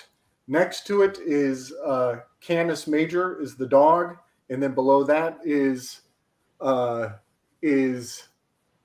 dove, which is called Columba. And so you put the 3 together, you get Christopher Columbus, because Saint Christopher was a dog-headed saint that brought the Gospels over the water. He carried the Christ over the water. So he's a dog-headed saint, often depicted with a dog, very symbolic of Anubis. All of this is in the southern hemisphere. These constellations are down in the southern hemisphere. So it's the bark, that's a dog barking, right, Josh? Anubis rides on that skiff, that bark, in the underworld. Bark at the moon, man. Yep. And so what I've taken this to the next level. So we have Christ. St. Christopher is the dog-headed saint, next to a boat.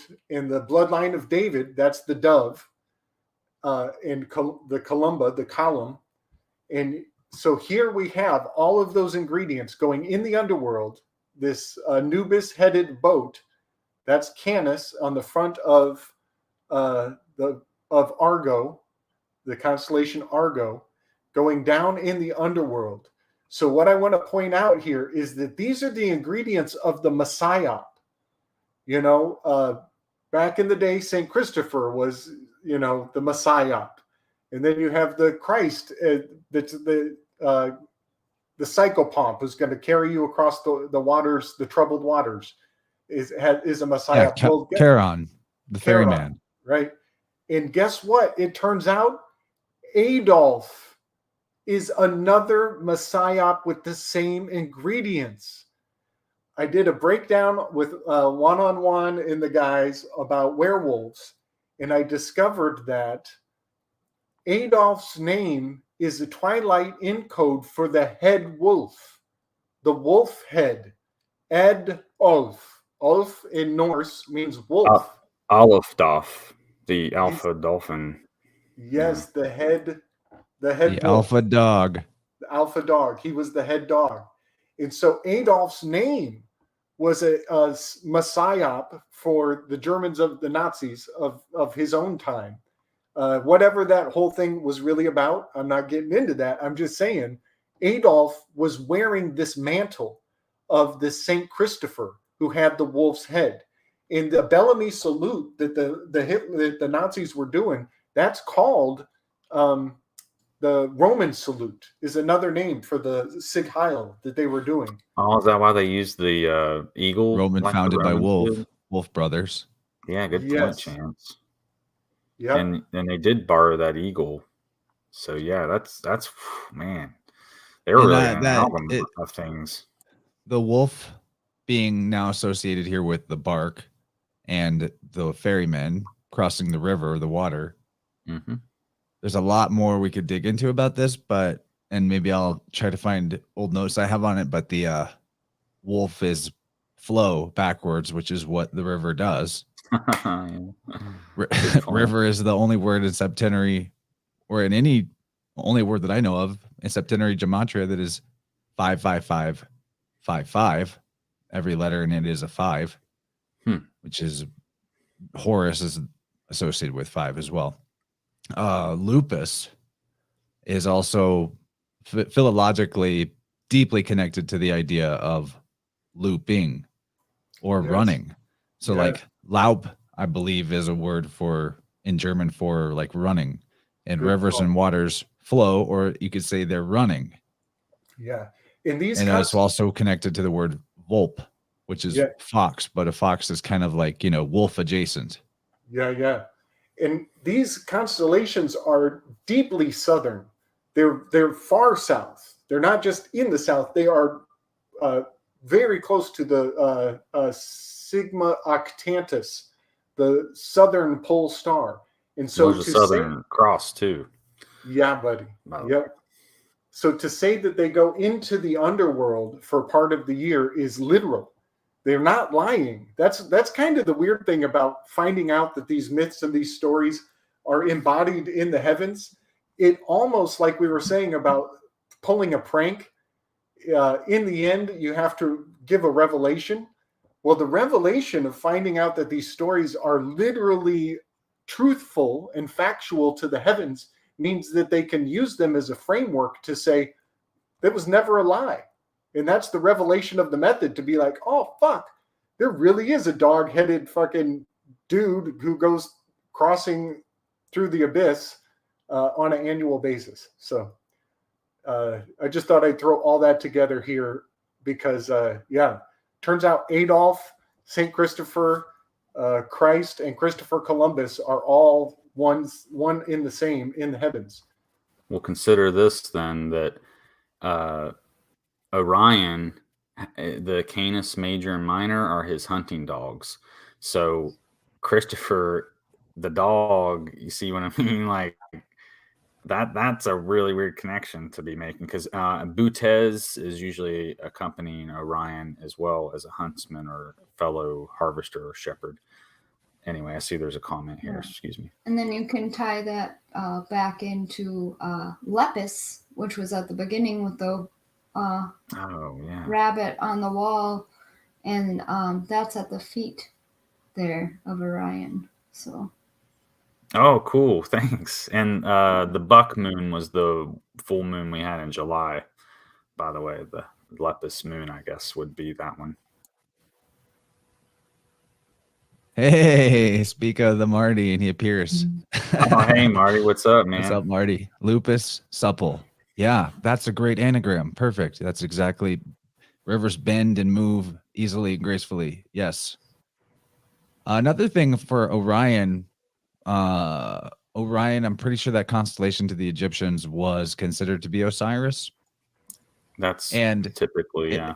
It's not a stretch with philology to bring Orion actually to Elion or Elio, which would be like Helios.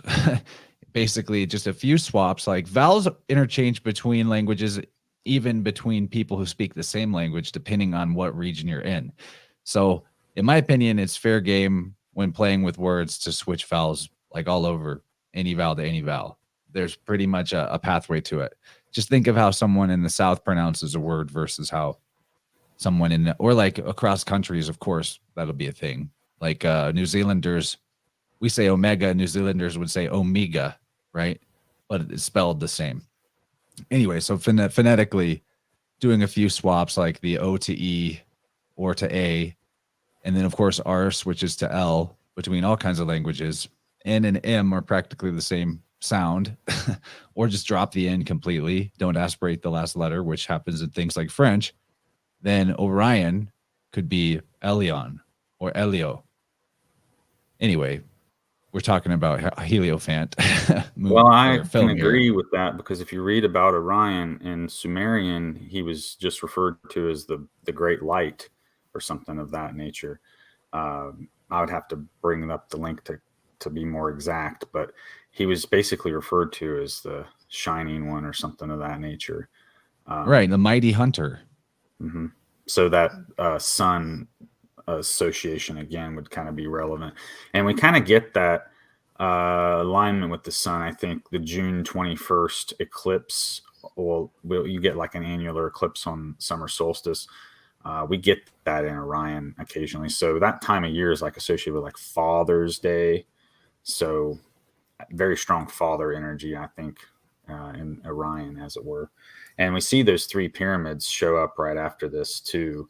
So that's the belt of Orion. And in Christianity, the scriptures tell us that the belt is associated with truth.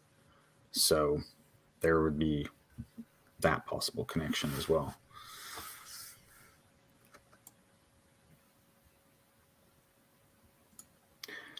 That face, man, that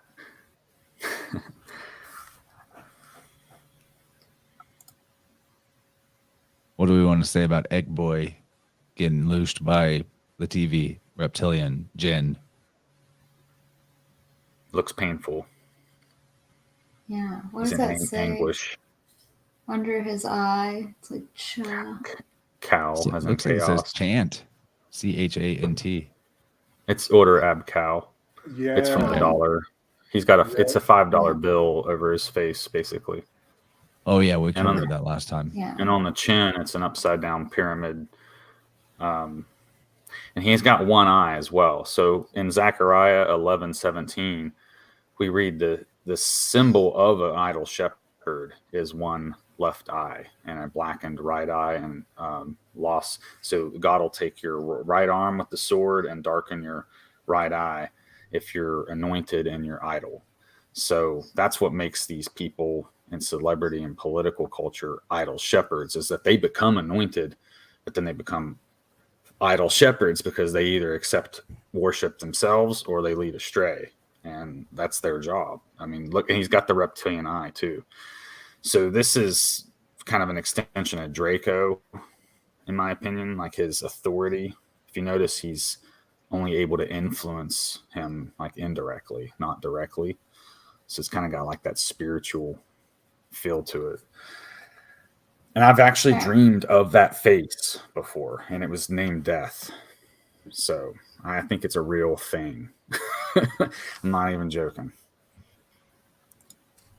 You know, one thing that comes to my mind is the fact that 5G is EG, and this guy is an egghead.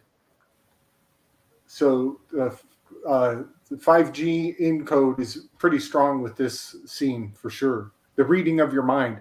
Man, I was out doing yard work a couple weeks ago, and I was doing math tables in my head with my phone in my pocket, not using my phone. It just happened to be in my pocket. And I'm thinking about math tables, and my phone volunteers out of nowhere. 1 U.S. cup equals 16 U.S. ounces. It just blurts that out of nowhere. And I'm doing conversion charts of math in my head. The fucking thing is clearly reading my mind. You didn't even say it out loud. You weren't like counting out loud. Not at all. Not at all. It just blasts out this conversion chart, which is kind of funny because now I'll never forget that. I'll never forget that 1 cup is 16 ounces, but it's super weird. That is super creepy. I just was thinking about the prank thing again, and he's an egghead, right? And then how his shirt looks like, the yellow part of the egg, like the yolk's on you. The Yeah. joke's on you. Nice. Yeah. That's Also, perfect. Yoke and joke. What? That's he's also real. maybe the Yellow King of the Cthulhu mythos. He could fit that archetype perhaps, or the removal of his yoke, because when he is rid of his addictions or the influence that this archon has over him, he walks away from the pills and the drugs and stuff, and this loosh, he breaks the leash of his loosh, if you will. Yeah, and he's got blue eyes. I think that's interesting to note too, because see here we got the face of Draco. He's got a green eye or very reptilian looking. By contrast, this guy's got definitely blue eyes. He's got a golden eye. Oh, that's a 007 reference there, Andy. Oh yeah. Dun, dun, dun, dun, dun, dun, dun, And like a dun, lot of the dun. celebrities that come through the Black Mirror scrying device screens, we're seeing like a one eye closed thing here for the Draco Jinn.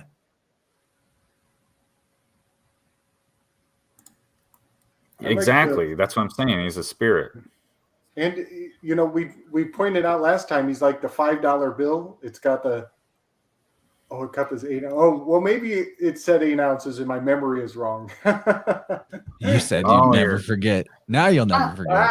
No, I won't. A pound is 16 ounces. What's that? A pound is 16 ounces. Oh, That's man. true. Maybe my phone was. Yeah, isn't a cup a measure of volume, not weight?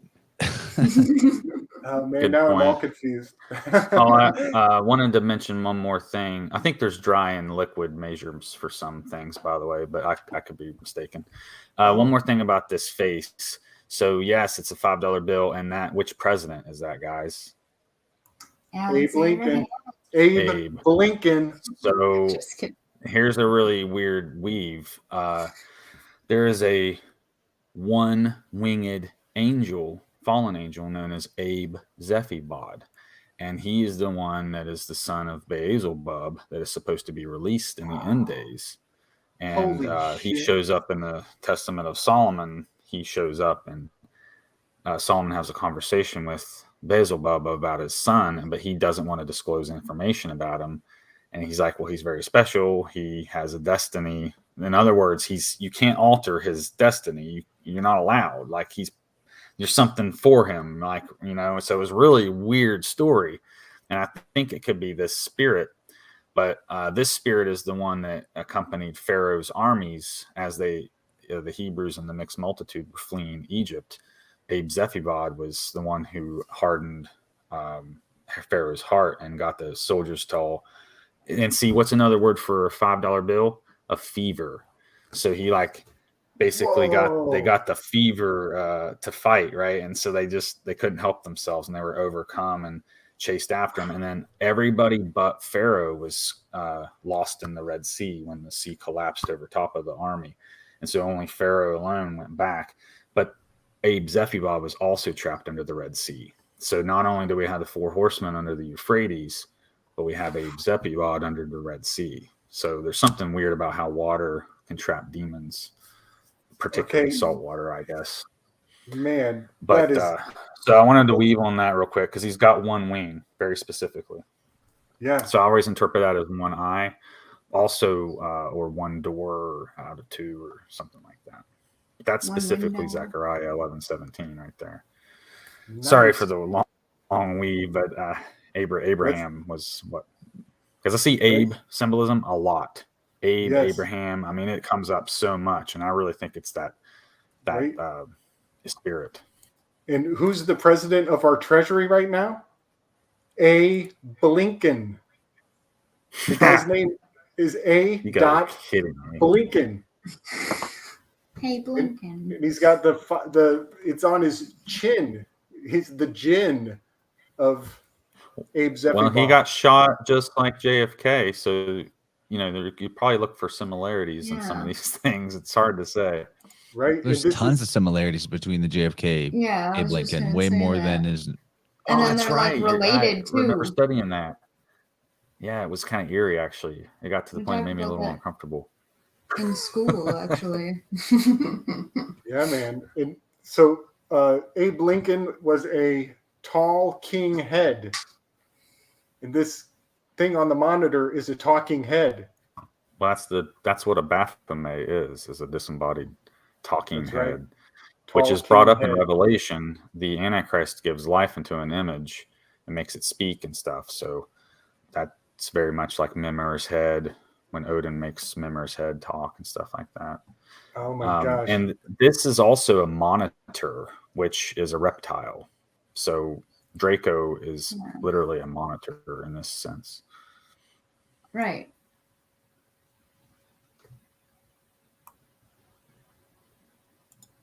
Or a watcher, if you will. Right.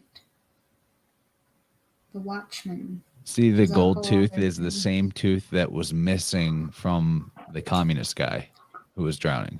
Oh, nice catch, dude. That's like a so it's like the insider. Well, it's like that he, just back to the symbolism of the looshing or the leashing, that in the dream interpretation sense, the missing tooth being powerless or ineffective. And he took the power from the people that he promised to give things to. Nice weave, bro. Nice weave. So to me, this is exactly what you get when you commune with. I think that's what the Holly Weird and whatever cults they might be in are into, is communing with spirits and making deals and thinking they're going to get something out of it, and then at the end they lose. Can't beat whatever the beings are. The entities are the ones that are getting all the gain by the end of the story. Correction, you can beat the devil with the blood of the lamb. I didn't mean to leave that out. Nice. I'm gonna let my white fragility show for a second here. But having the immigrant who was drowning in the green slime with the Juanita tattoo, that brings a thought to my mind that a lot of the potential people coming from Catholic dominated mentalities have a lot of potential to be Jesuit agents. So forgive me for my white fragility, but I just thought I would put that out there. I can see where that concern has a lot more validity in the context of their Catholic affiliation. Not so much the color of their skin, but what they believe and what those beliefs might lead them to do. Guys, I have to be honest with you. We've covered 20 seconds of this. Oh shit. Oh my God. In 2 hours. Okay, let's move on so we don't get a 3-parter on our hands. I mean, I wouldn't care. I have fun with you guys. I don't mind extending it out, but it has 20 seconds in 2 hours. That's real. That's got to be a record. Awesome. I don't mind going at that pace. Here's the. Yes. Here, what is this? Yes. Okay. So this is like time speeding up because it's like frame rates, right? And it keeps getting faster and faster until it blows up. And interesting how they decided to make it look like space. And now we have all these images coming out from the James Webb telescope, right? But we also have all these stories coming from like the physics side of the world where they're like playing around with time. So yes, basically they're pushing their pseudo, that's what I think this is. It's like a psyop, their false messiah, whatever. and they're pushing it faster through time. Like they're trying to speed that process up. Right. Accelerationism is one of the agendas of the Sabbatians. Those who are trying to excel revelations, to bring all the prophecies to fulfillment. They're considered accelerationists. Well, you know. What is interesting, one of the things that I saw that they claimed with the James Webb, they all the images just look so fake. It's ridiculous. But especially when they're showing like millions of galaxies. Look at all these galaxies that we can see. And they're all in this clustered together in a frame. But they claim that they have imaged the most distant star ever observed, 28 billion light years away. And the light has traveled 12.9 billion years in. So I don't get that. So if the light has traveled 12.9 billion years into the optics of the James Webb, but it's 28 billion light years away, how did it get here so fast? You know, it's like, it doesn't even make sense. But they named the supposed star that is that far away, Earendel, which is from the Tolkien mythos. It's basically Tolkien's Venus archetype or Lucifer archetype, a male Venus, and not Lucifer in a negative sense, but like the farrier of light, carrier of light. Earendel is sort of like a redeemer, messiah figure to the elf backstory in the Silmarillion. And yeah, I don't know what to make of that, but I also thought that this 4 layers of frame, I do like the interpretation of frame rate, but these 4 layers of frame also makes me think of like maybe like a 4-dimensional cube. There's 4 dimensions of 4 sides here, if that makes sense. Dimensions in the sense of scale, because the smaller scale, larger scales of it. And hypercube symbolism is a big thing. Yeah, when you're playing with time, how they've described it is they're going into this other dimension, like they're making another dimension, is what they've been saying. Is like all the articles that I've read, and I'm sorry I haven't shared them to the iPet Goat chat because I don't know why I didn't think to, but they've been, like with the time crystal, and then there's this other thing going on where they have allegedly somehow figured out almost how to have something be in 2 places at once. They've almost figured that out. And each time that they're talking about it, they're like,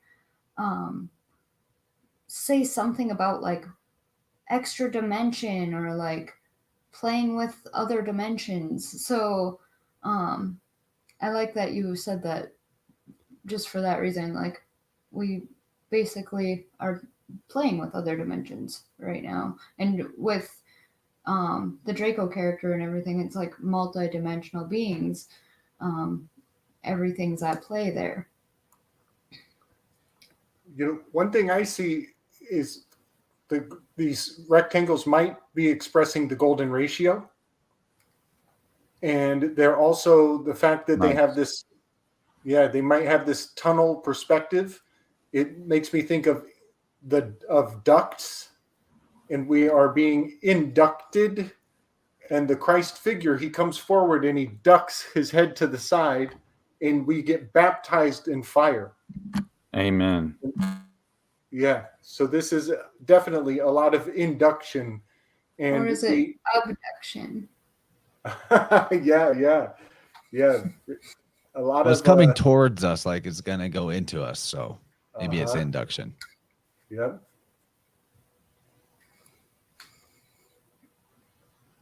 And then it's definitely a screen type reference, as you were saying with frame rates, because it's like he hits the camera, like he splatters on the screen here.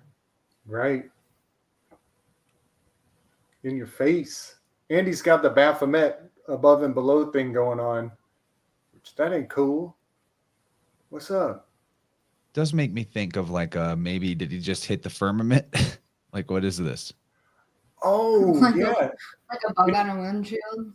You know what else, guys? I think we just left Sagittarius. We're crossing into Capricorn. It's his birthday. The goat, of the Mazzaroth. May I comment before we get too far beyond this? Could you go back to the rectangles just for a moment? And for the full effect, I guess we'll have to pull up a picture, if you don't mind, for comparison's sake. This is strikingly similar to a couple things, but first, this is where the bark of heaven is more apparent. So previously he was on water, right? Which we got the waters above, the waters below. Well, I kind of see space as water, right? All right, so here we have the bark of heaven, actually in heaven though, not water, but heaven, traversing through space to do what? Well, to come to here, right? And so this is a starry womb, if you will. So if you'll look up the Orthodox icon for the resurrection of Christ, you'll see that Christ, not just that icon, but several others, but that one in particular, because this one's about his resurrection and return. So in that icon, you could compare it to this scene right here, and it pretty much is the same thing. So you'll see him in the center, surrounded by a starry womb of sorts. And this just is something that occurred to me when I went to church a couple weeks ago. I was staring at this icon and I thought, dude, that looks like a womb. And yeah, so there you go. So, and there's a lot of variations of it. This one is just as well, but you'll notice that that's clearly a starry womb. So I'll read a few verses because this is a very powerful scene, even though it's so brief. So we're told that he goes and makes a place for us, a mansion, right? So let me read that real quick. Well, here's the part about fire. So he baptizes in fire. So in Luke 3, 15 through 18, it says, and as the people were in expectation and all the men mused in their hearts of John, whether he were the Christ or not, John answered, saying unto them all, I indeed baptize you with water, but one mightier than I cometh, the latchet of whose shoes I am not worthy to unloose. He shall baptize you with the Holy Ghost and with fire, whose fan in his hand he will thoroughly purge his floor, and will gather the wheat into his garner, but the chaff he will burn with fire unquenchable. And many other things in his exhortation preached he unto the people. So that's part where John was baptizing people and they thought he was Christ. So I think that when he blows fire into the screen like that, it's just talking about what he's coming to do, which kind of relates to the Acts 2:16 to 17, where it talks about God pouring his spirit out on the earth. We see that later he comes and like destroys the people in the business suits and stuff. So I think it's kind of relating to that kind of thing. Breaking the bondage and slavery that we're in. Yeah, it destroys the straw man. Yes, exactly, dude. And so this is the verse here I wanted to read before we get off the current screen. So it says, let not your heart be troubled. Ye believe in God, believe also in me. In my Father's house are many mansions. If it were not so, I would not have told you. I go to prepare a place for you, and if I go and prepare a place for you, I will come again and receive you unto myself, that where I am ye may be also, and whither I go ye know, and the way ye know. Thomas saith unto him, Lord, we know not whither thou goest, and how can we know the way? So there's the doubting Thomas, of course. But see, where is he coming from? He's coming from the estate that he has created for us. He said he would go and prepare us a place, and then he would return to get us. And so that's what this, second or two, like it's all encapsulating that. And it's so brief, but he's coming back, and then he gives us the Ruach HaKodesh. See, the breath of life was breathed into us, earthly golems, to give us life. And that's what gives the golem life is emet, which is truth. And you remove that E and it makes met, which is death. And that's to deanimate the golem. So Emet right here, is also time backwards. Emit. Oh, that's cool. So when we Because reverse really, time, we emit. well, lights emit, or stars emit light, and he's traveling through time to get to us. Anyway, thanks for letting me weave on that, because that's a very powerful scene for me, is this one right here. It makes me think of common law is the spoken word, is the living word, is the truth in real time. Yeah, the truth. The belt of truth, like I said, comes up with the 3 pyramids. So he says he's the truth, the life, and the way. Meow. There's a lot in what you just went through, but for the sake of continuing here, I'm going to move us forward.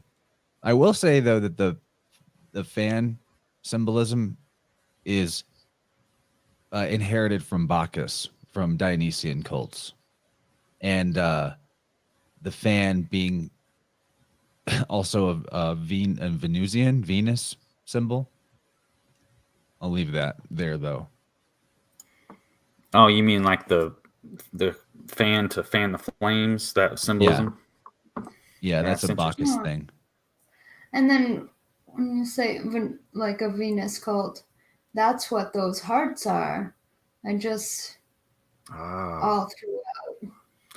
Well, in Revelation, Jesus makes the statement that he is the root and offspring of David and the bright and morning star. So that it's like that authority of Venus is transferred, because we normally associate that with Lucifer, whomever holds that office now. And it's like that some type of handing off of authority takes place, because it's represented by the 7 stars, which I think are probably related to the Pleiades. But I digress. This right here is clearly a throat. So this is very throat chakra.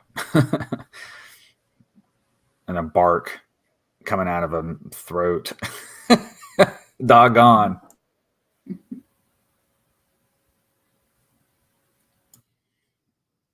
What do you think of this thing over his head? It's like to me, it looks like a chrysalis or a cocoon.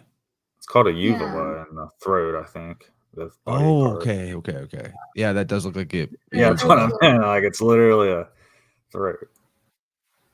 And it also looks like almost like a moonstone or something or a pearl.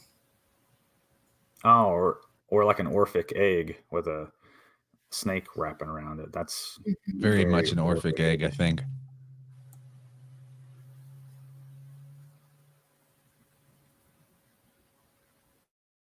And this is like the birth of, it's like birth out of the Venus, because then it's a heart around him again. Oh, yeah. Nice. It also, which is interesting because, go ahead, Gabe. Well, I see 2 heads. The silhouette. Eclipse, definitely eclipse thing happening here. Nice. Nice. See the ring, the halo, Mm-hmm. and the black circle. Yeah, it also looks like 2 heads, like 2 silhouettes splitting in half, pulling apart.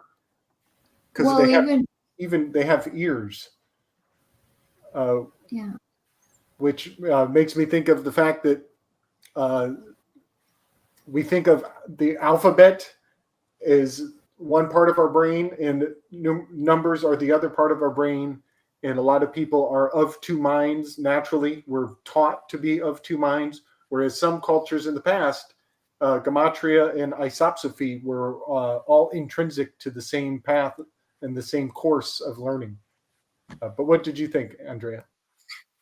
Oh, I'll let Josh go, or Joshua go ahead of me. I'm sorry. Thanks, dude. I'll be short. So right around the Christ here, we see in the Orthodox faith, we call that the uncreated light. And so anytime you see a saint or anything like that in an icon or whatever, not everybody has those. So that's just supposed to represent like those who have received the anointing or the seal. So I personally my journey has basically taught me that that's somehow relating to probably the activation of the pineal gland. And at some point, that part of your aura, I guess, becomes developed. You get a halo, essentially. So that's what he has right there. This is called the uncreated light. And sometimes you'll catch this in photos of like, priests and saints. Like if people take pictures of them, sometimes they'll have like a very unnatural light coming out of them or somewhere around them, something like that. So it's just like when you see these yogis and they got all that light coming off them or whatever. You see it in a lot of different religions. But so anyway, I just wanted to point that out because I see it coming off my dog. Oh, there you go. I see aura most of anybody that I can see aura on. I see it most on my dog, and he's on a bark. And dog is God backwards, and he's on a bark. I don't know. That's just my personal experience. Exactly. So there you go. But, yeah, with that same thing on that same wave, it is a blue kind of an aura, which the blue ray tends to go with Saint Michael or the Archangel Michael, whichever way you want to look at it. Also, I just learned this the other day. I was watching something on Edgar Casey thing on the Lord's Prayer, and they were saying how like the Holy Spirit is the throat chakra, which would be blue. And then the thyroid, which also this is supposed to be, now he's going into the throat. So that's very interesting there. Good point. Oh yeah, raising from the heart to the throat is a elevation of energy. And then right after this is when his barbed wire dissolves. So that's like then even going to the crown. So again, that uncreated light in the crown chakra, very cool. Except there's red lightning here, so I'm not sure what's going on there. But yeah, sacral chakra energy, maybe. Viril, perhaps. Well, it's like a different kind of lightning, too. It's almost like those orbs like they used to have at like kids' science centers or whatever. Oh, yeah. Like when you touch the glass and it makes the connection to you, sort of. Yeah. Okay, this guy, there's a lot going on with this guy. Oh, yeah. He's the destroyer. He's dancing the Nataraja dance of destruction. I thought we passed this already. Yes. This is our echidna. There's our echidna, Chance. The Kali Ma mask. Okay. Right there with the fish. Oh, shit. I just realized he is standing on an offering plate. Yeah. Wow. Nice. Yes. That's might be an Orphite bowl where they drink the blood of the saints. Oh, he's even got Jesus creepers on, man. Check it out. He's got sandals on. Jesus creepers. I love him. Well, remember in that verse I read, John said he wasn't worthy to unleash his shoes or whatever. So it's just such an attention to detail on this short quote. So the fish thing is blowing my mind right now. Josh, the 153 is everywhere I look nowadays, man. It's everywhere I look. So I got a huge weave on. I mean, you know the parable of Christ predicting the fish. Did they harvest 153 fish in the net? He prophesied that there would be 153 of them. They pulled them all in, and he was exactly right. And even despite the multitudes, the net was not torn, miraculously not torn, right? Isn't that kind of how it goes? Yeah. Okay. You're sort of teaching me here too, because that's one of the parables I'm not as familiar with. Because there's another parable about casting a net for fish and selecting the biggest one. I think that's in the Gospel of Thomas. That's the one I'm a little more familiar with. All right. Well, this one, I sourced this one out of John, and I think it's John 21:11. And this is wild, guys. This is super wild. So you'll notice the fish just jump right in the boat, and he's not with other fishermen. There is no net, but the fish coming into the boat are very indicative of that Christ predicting the 153 fish. Now, this is super wild. This is so wild. There's so much to say here. But right now, there is a program being sent out into the schools.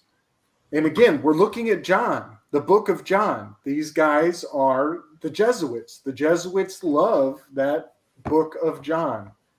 And so 153 is the, I got to check my notes. I think it's the 17th triangular number. Am I right there? No. Yeah, it's the 17th triangular number is 153, which means that Q was probably a fishing operation. They are the fishers of men, Q being the 17th number. So Q is very likely a fishing operation. The fishers of men utilizing and weaponizing these signs and symbols from John, which is favored by the Jesuits. If you roll up on that graphic there, Chance, up on the top part, I have found the 153 also encoded in the SEL, social emotional learning. This is in ordinal reduced gematria. S is a 1, E is a 5, L is a 3. SEL, social emotional learning, is the new Marxist agenda that they're rolling out on the kids. They're going to run the kids through the SEL program. So you've got 153. SEL is 153. You put the word fish on the end and you get selfish. The selfish program is being rolled out on the kids. And what trips me out is that there's another implementation of this, another expansion of this, harvesting of the future is transformative cell, which makes an acronym for the T cell, which goes back to the placenta where all the T cells are stored up in the placenta. So all of these things kind of freak me out a little bit when I see the consistency of these signs and symbols, but they've definitely weaponized aspects of this Bible, and are putting a real gnarly spin on it. Where did you say that fishing operation was out of? I think it's the Jesuits ultimately, But So this came out of New Haven, in case we weren't sure that there's something to it. That's Skull and Bones. Skull and Bones. New Haven, Connecticut is where Skull and Bones is at. Yeah, buddy. Yep. Yale. And then we got what zodiac sign is 322 in base? I mean, no, it's Aries. technically, I know it's technically Aries, but we got fishes basically. It's kind of Pisces too. And here we It's on the they're cusp. jumping out. Yes. When you jump out of Pisces and you land in Aries. It's coming across the spring equinox. And those fish Oh. are sheephead fish. Oh, I was wondering what type of fish it was. Cool. Sheephead fish. Because Sheephead. Nice. Sheephead fish? when Fukushima went down, a bunch of kill-off ended up at Half Moon Bay. That's why I was wondering where the fishing operation was out of. If it was like kind of in that same area. The moon phase in this is not half, but a crescent, I think. So, oh wait, no, it was an eclipse, so it's a full moon in this. Yeah, it's actually shown full in another scene. So yeah, it's definitely full. Oh, but fish are also the feet, Pisces, and the fish show up at his feet. So even zodiacally speaking, that's appropriate. I'm so glad you caught that. That's glorious. Well done, sir. Well done. Glory to God. I mean, Pass it on. I'm just a vessel, dude. Oh yeah. But there you got the I thought I had this dichotomy. up while I Here was he's looking at on this fire. sheephead fish, but yeah, here they are. What was that, Josh? I was just say the dichotomy here for he's representing fire, and then he's got all these fish here. It's a fish fry. Christians do a lot of fish fries. I'll say the Christians like I'm not one. Sorry, we Christians do a lot of fish fries. I just don't often participate in fish fries. So anyway, the thing about Aries, though, as far as sheep and Aries is concerned, we have fire in Aries, but it's also the type of fire that you would have a sacrifice on. It's blood and fire together. So Aries is a little different from like Sagittarius and Leo in that it's not just fire, but sacrificial fire, like a specific kind of fire. So when you said he's on an offering plate, bear that in mind, that like, you know, he is literally the sacrifice standing on a plate, offering plate. Meow.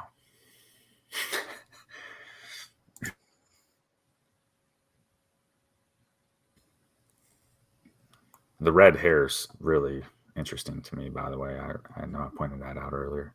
Yeah. You guys see that's a fallen titan. The island is a huge human form. It looks like an ace of pentacles, swords, something. It looks like an ace lighthouse to is me. A phallus. An erect phallus. Is this a? Oh yeah. What is that? Well, I guess that would make it an ace of wands. Yeah, right. Got the hidden hand shedding light. And the Venus. That's clearly phallic. Yep. So here we're coming on. This is the Crone. That we've passed that, the heart symbol from the. What do we think of this, though? I have a very compelling theory. So when we see her in zoomed up scenes, she has a skirt on with fig leaves on it. That or grapevine, one or the other, but I'm pretty sure it's fig leaves. And so I think that's a reference to the parable of the fig tree. And she represents like the aged Israel, like would be 70 years old. As 2018 is when Israel turned 70 years old. And so they're like in what year, 74, 75. So she would represent Israel. Note when she backs up onto the bench on the wall are tally marks. She's been literally counting the days. So she could represent Zion, the bride, you know, bride of Christ, however you want to interpret that. But I'm almost positive that's because why else would they use fig leaves? I mean, that's right. You could pull up a picture and compare it, I guess, but I'm almost certain that's a fig leaf. And she, of course, gets the light of God, like an immaculate conception kind of thing. Only, of course, this is more like an immaculate rejuvenation, I guess. She's Divine trying to get away restoration. from it, though. Yeah. Well, I mean, it's. Go ahead. Oh, sorry. It reminds me of the story of Zeus coming through as a golden ray of light and impregnating somebody. Yeah. Yeah. Except I think Zeus wouldn't go for one like this. He would want them to be younger, more beautiful, or like a swan or a cow or something. Well, but maybe she is like a young lover that he's disguised as a crone. On the wall right behind her head here is that oil rig again. Just like with the lightning earlier. Yeah. Cool.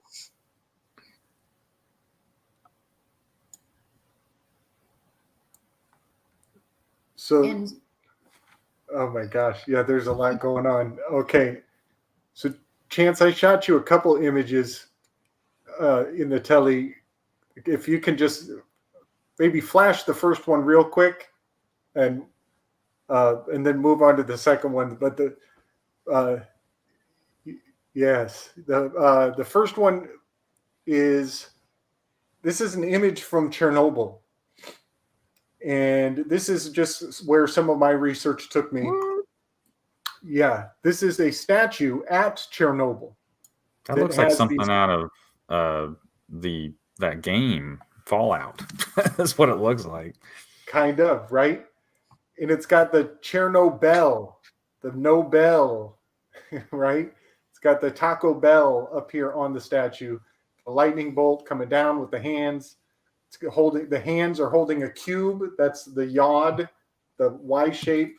Yod means hand. The cube has the Y shape when you use the canted square. So these are just some of the ingredients that I saw. A real quick weave on this tower, this lighthouse. And this is an old one, but the standard lighthouse of Alexandria has 3 ingredients. It's a 3-part tower, 3-tiered tower.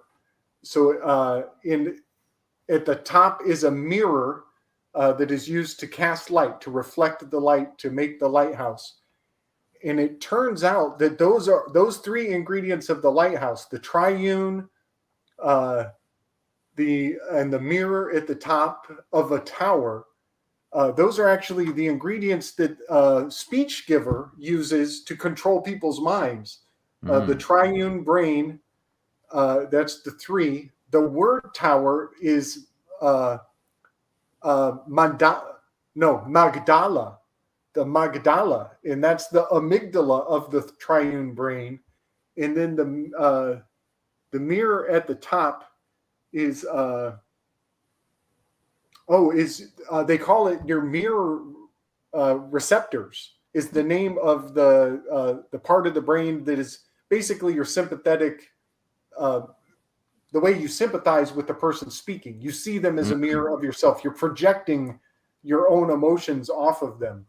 Reflecting. So that was, yeah. So the aspects of speech giving and leadership are actually encoded in the Alexandrian lighthouses. So I just wanted to throw all that on the table. Can you flip to the next one real quick, Chance? I'm trying not to drag us through the mud too much. This is a very old weave that I did with Mario on iPet Goat. This was months ago. I forgot about this. But Mario has discovered a really super creepy rabbit hole called the Cremaster Cycle. And it's this artist who goes around making this super crazy avant-garde art that has to do with castration. This is a scene from the Cremaster Cycle off of the website. Look how much it looks like the Crone in this iPet Goat video. She even has the club foot. She's in the club foot club. Well, I caught the Crone. It's only a half of a second that they show. She actually has the club foot. She has one shoe is longer than the other shoe. Nice catch, dude. Yeah, man. So that's very Saturnian. She's in the club. The club. And we're not in it. The clubs are also wands, if you're interpreting it that way. Nice. So you'll even notice that the color of the background in the Cremaster Cycle is identical to the background of the Crone's nest up at the crow's nest. Go away, green. And it's even got the beehive hairdo. So what I think we're looking at, guys, this is really crazy. I hope Mario or Marty is still watching, but I think we're looking at a lot of the ingredients for Orion. Orion is carrying the club and is next to the beehive constellation. And so we have the club and we have the beehive hairdo. So there's a lot of Orion aspects, and also the pelt, the garment that Orion is often using, much like John the Baptist has the pelt, is wearing a spotted leopard skin pelt. And they say that the throne of the heavens is on the belt of Orion. Well, that's where this little blood spot comes out of her crotch. That's the generative location of the, It's just below the belt, actually, in the gap of the sword. You got it. So it actually, more correct there. It's still same place, basically. Right. Yeah. So I just wanted to put the fact that we might be looking at Orion in a major way, in the creepiest way. The Bride of Christ, man. Yeah. Yeah, buddy. Yeah. So thought I'd throw all that on the table because that was an old weave, but it served us yet again. Beehive hairstyle, man. That was such a nice catch. Yeah. So because and that's very Masonic. Somebody in the chat mentioned how the Mormons wear the fig leaf aprons. In the Masonic temple, we wear the apron as well. Yeah. So that is the fig leaf, essentially. Yeah. Thanks for bringing that forward, Chance. It's funny, I'm putting some of this stuff together at the last minute still. There is so much going on. Right. Yeah, I just put in the chat, Chernobyl, throne. You got So, it, the very noble nice. chair. Oh yeah. Oh, that also means wormwood, by the way. That word, Nice. Right. Chernobyl. Right. Mm-hmm. It's poison indeed. Yeah. Oh, here we Good. got a rose, like a stained glass rose window, like it's the cathedral Yes. feel here. So this is Notre Dame. This is from the inside. And we got Ana Lima. Notice the figure 8. Yeah, He's and I kind of thought looked like DNA, like a DNA strand, but empty. Oh, right. They're collapsing the temple. Whew. This character switches phases. Kind of reminds me of the 4 beasts at the throne of God. So you'll notice one's a man. He does like a bear. Has a 4-pointed star on his bird. chest as well, Yeah. which would be like the 4 cardinal directions of, or the 4 royal stars, like you're talking about, Yeah. the cross on the zodiac wheel. And it'll come back to this. There's like 2 seconds of this Kali, and then it goes into the next thing, and then it comes back to it again. So If you notice, she'll have her tongue sticking out here in a minute, and that's relating to the story of her being the destroyer, and she was killing all the demons and got into such a blood frenzy that she just lost control, and she eventually steps on her husband because he's like trying to get her to stop. So he just lays down in front of her, and when she steps on him, she sticks her tongue out of embarrassment, realizing like, oops, I've lost control. So that's what that means. But also, if you look up Nataraja, you'll see that that's known as the Dance of Destruction, and that's the statue that's sitting outside of CERN, depicts the Nataraja, where he's dancing inside the circle of flames. yeah. And that's also related to Orion. Some people even compare that to be the same thing. And I got a lot more on this whole thing, but I got quite a bit on the next bit too. So He's got raccoon tassels on his boots, which kind of like an anagram for Corona, Raccoon City, and all that jazz. Ooh, snap. Man, that is some sneaky shit. The raccoon tail. I saw that. By the way, raccoons are bears, by the way. I learned about that recently from one of my clients. They said that because we're talking about foxes. Fox is its own thing. You mentioned fox earlier. It's its own species. It's not like, because I was like, is it a cat? Is it a dog? Like, what's going on? They're like, no, they're actually their own species, much like how a cheetah is its own distinct thing. It's like a mix of a dog and a cat as well. It's just the fox is the more doggy looking of the two, and the cheetah is the more cat looking of the two. But they're kind of similar in that they're both unique. So the raccoon is kind of similar, but it actually relates more to a bear, apparently. It's because there's a bear that shows up too. One of his phases is a bear, and he kicks up some waves there in one of his phases as well. Sorry, I know. I didn't mean.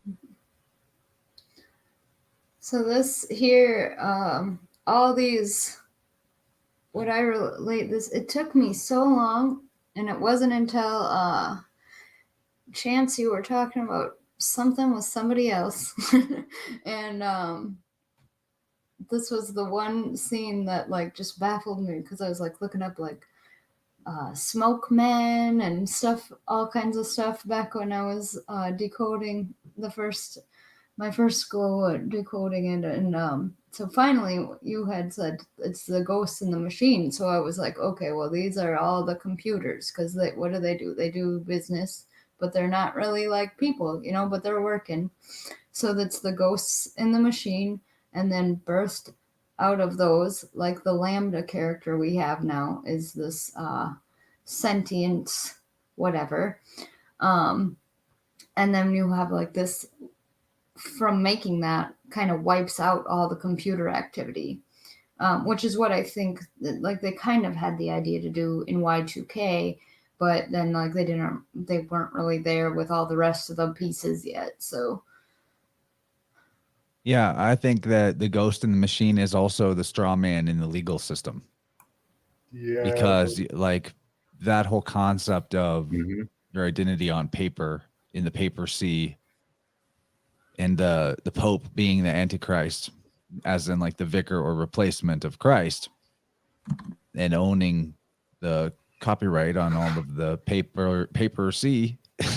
I think this is representative of the dissolution of the straw man, and also, like you said, being the ghost in the machine, the digital identities that people are chained Like to, because those that's the things are next just move. fake. Yeah. Is this saying to us that the what is going to come next, the system of like social credit is going to fall, that it won't actually get moving? Because they're not moving, they're statue still, and then it's like they're prepared for something. All these empty vessels have been prepared for something, but they're getting broken before they're put to use. Maybe, I wonder. Right. True. It's like Deus ex machina of the ghost in the machine problem. Like they set up all this death of the corporations, and they've got to go. They have to go, and so they're going to drop the Deus ex machina is just going to descend, and we're all waiting for some, a psyop solution to come wipe it all away. Which I hope to God it happens. I know you guys call it a messiah, but what this would, in a biblical sense, like he was talking about earlier in the verse where he says he comes to, well, maybe I didn't read that, but in Luke 15, I think it is, he says, I come to set fire on this earth, and what shall I do if it already be kindled?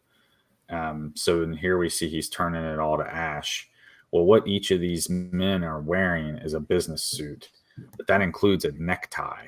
So in the Masonic Lodge, you wear a cable tow around your neck. So, and I think what a business suit really represents is total conformity to the system. You got to cut your hair. Yep. You can't look like a hippie or whatever.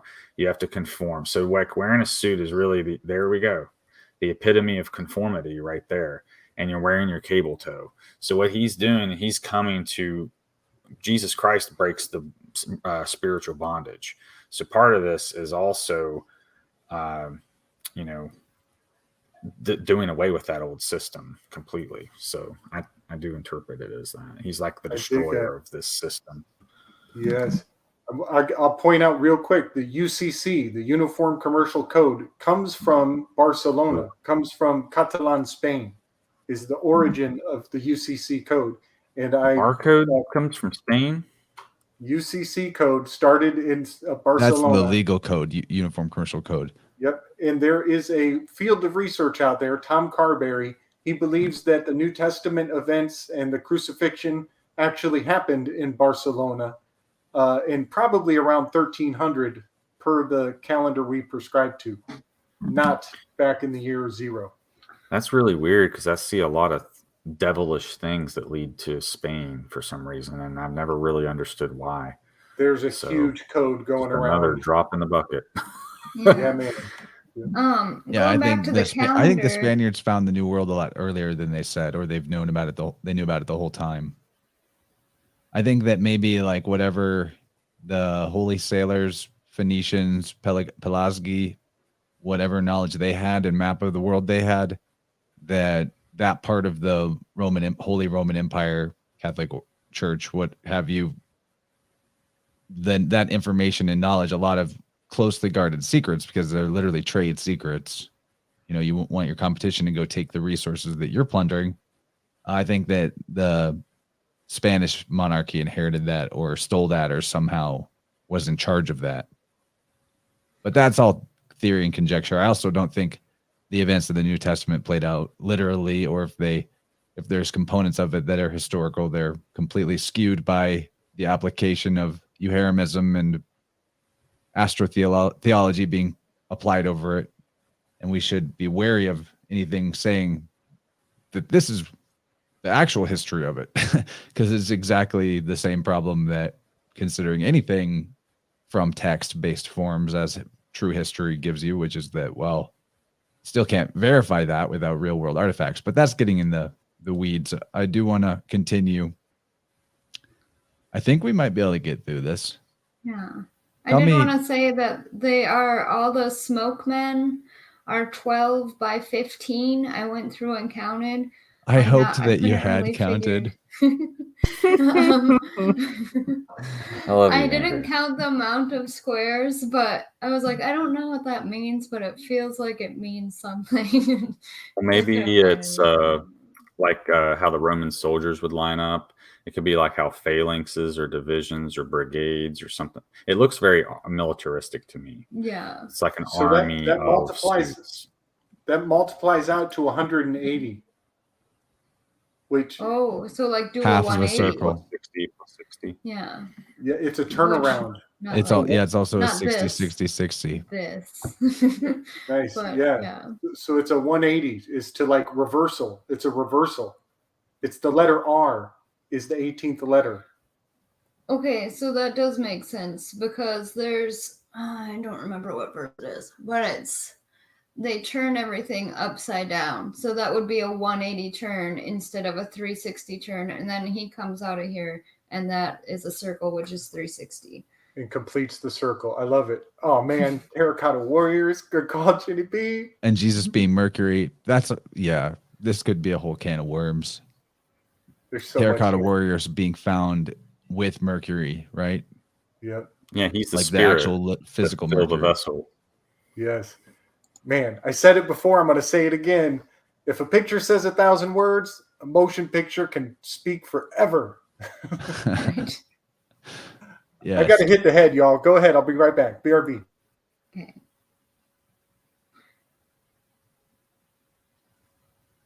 Well, continuing on, we have the Draco screen fleeing.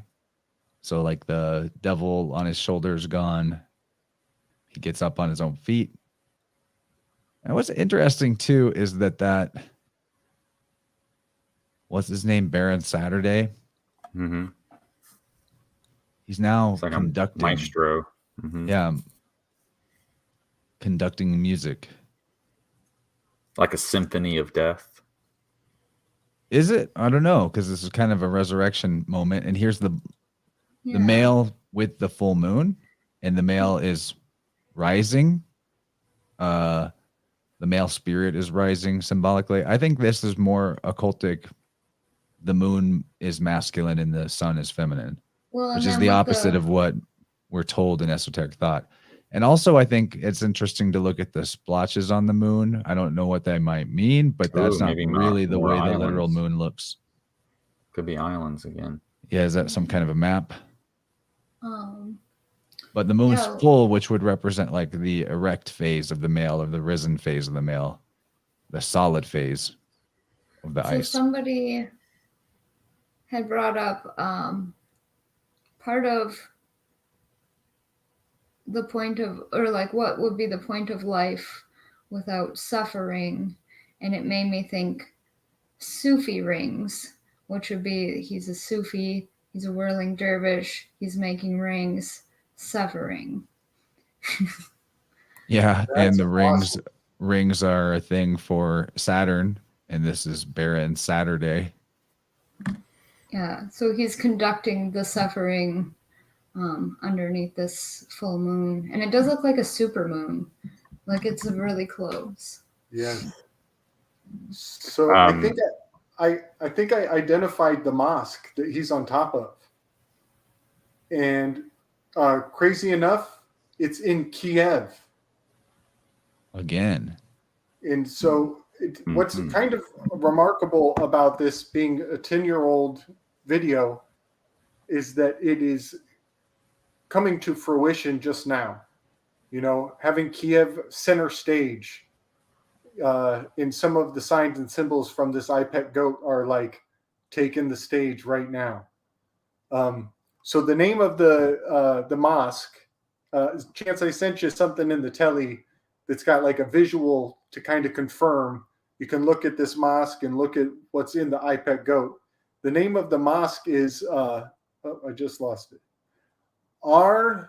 Rama Mosque, Rama Mosque, AR-RAHMA, Mosque of Kiev. Rama. And, yeah, it's awesome. Rama. Rama Mosque. Rama Mosque. Ram, Ra. Very ram-ish, Wow. yeah. Yes. And then the chin, like the bottom half, after it gets blown, well, before it gets blown off, it looks like the chin of Draco. Whoa. Wow. Wow. Wow. Wow. Oh, that full moon scene, by the way. So the night sky on a full moon night is known as midnight blue, by the way. It's because of the ultralight radiation from the moon. It changes the sky from black to like a dark, dark blue, by the way. So that's, and Passover is always on a full moon. So we see this resurrection of this dervish boy on a full moon night. Although we kind of have some context to suggest that this might be more like a winter moon. So it would probably be like the full moon in December or the full moon in January or something like that. This is cool. So Yeah, and then I got right next to it is that Kiva, or where they're doing the fire dance. Kiev. The Kiva and Kiev again. Like That bridge is probably a clue in the background too. yeah. You know. Oh yeah. Yeah, it's all twisted up. Yep. Oh, I gosh. did see that. It It was the day after, and it came up as my the day after we did the last Vibe Rant, and it came up as like my computer like freeze screen changes all the time, just by itself. And that was what it was, but now I looked at it to see where it was, and now I can't remember. Another right interesting here, thing is back to the 180 is that he's whirling. So immediately after the 180s are, not immediately, but the 180s are destroyed, and then he kind of can see again too what was behind him that was holding him back, and the 180 degrees he couldn't see, that's gone. And now this whirling, which is also like, circling, and see how the camera gives you kind of not completely 360 degrees. Actually, maybe that is 180 degrees of this scene. You don't get it all. I don't know. Just wondering about that. Huh. It kind of blows my mind that we have so much consistency as we go through the arc of the underworld here. We started in the fall, and now here we are coming up to the spring, like step by step all the way. And that little city down below, the kind of spiderweb shaped city, that has kind of zodiac implications. It also makes me think of like the city of Babel was the streets were actually like an alphabetical order as you went out in concentric rings. Like the center street was A block, and then B block, and then C block. Can Yeah, we look really close? That was in rings is Atlantis. Good Was Right. a ring. Got Atlantis, yes. What's in the middle there? Is that an obelisk? I mean, that looks Yeah. like It's there's a some fine scalpel. detail there. Yeah, I Yep, can't it's tell got what it is. Yeah, it's got an obelisk, which makes me think of the Basilica, the Plaza of the Basilica at Vatican Square.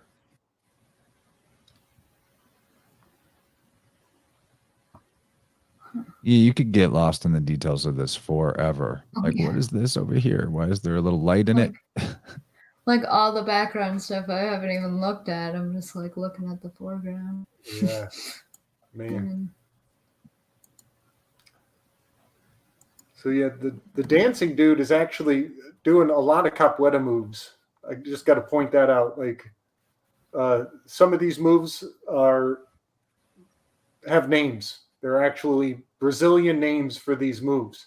So I wonder whose mask that is, what figure that is that he's now representing after.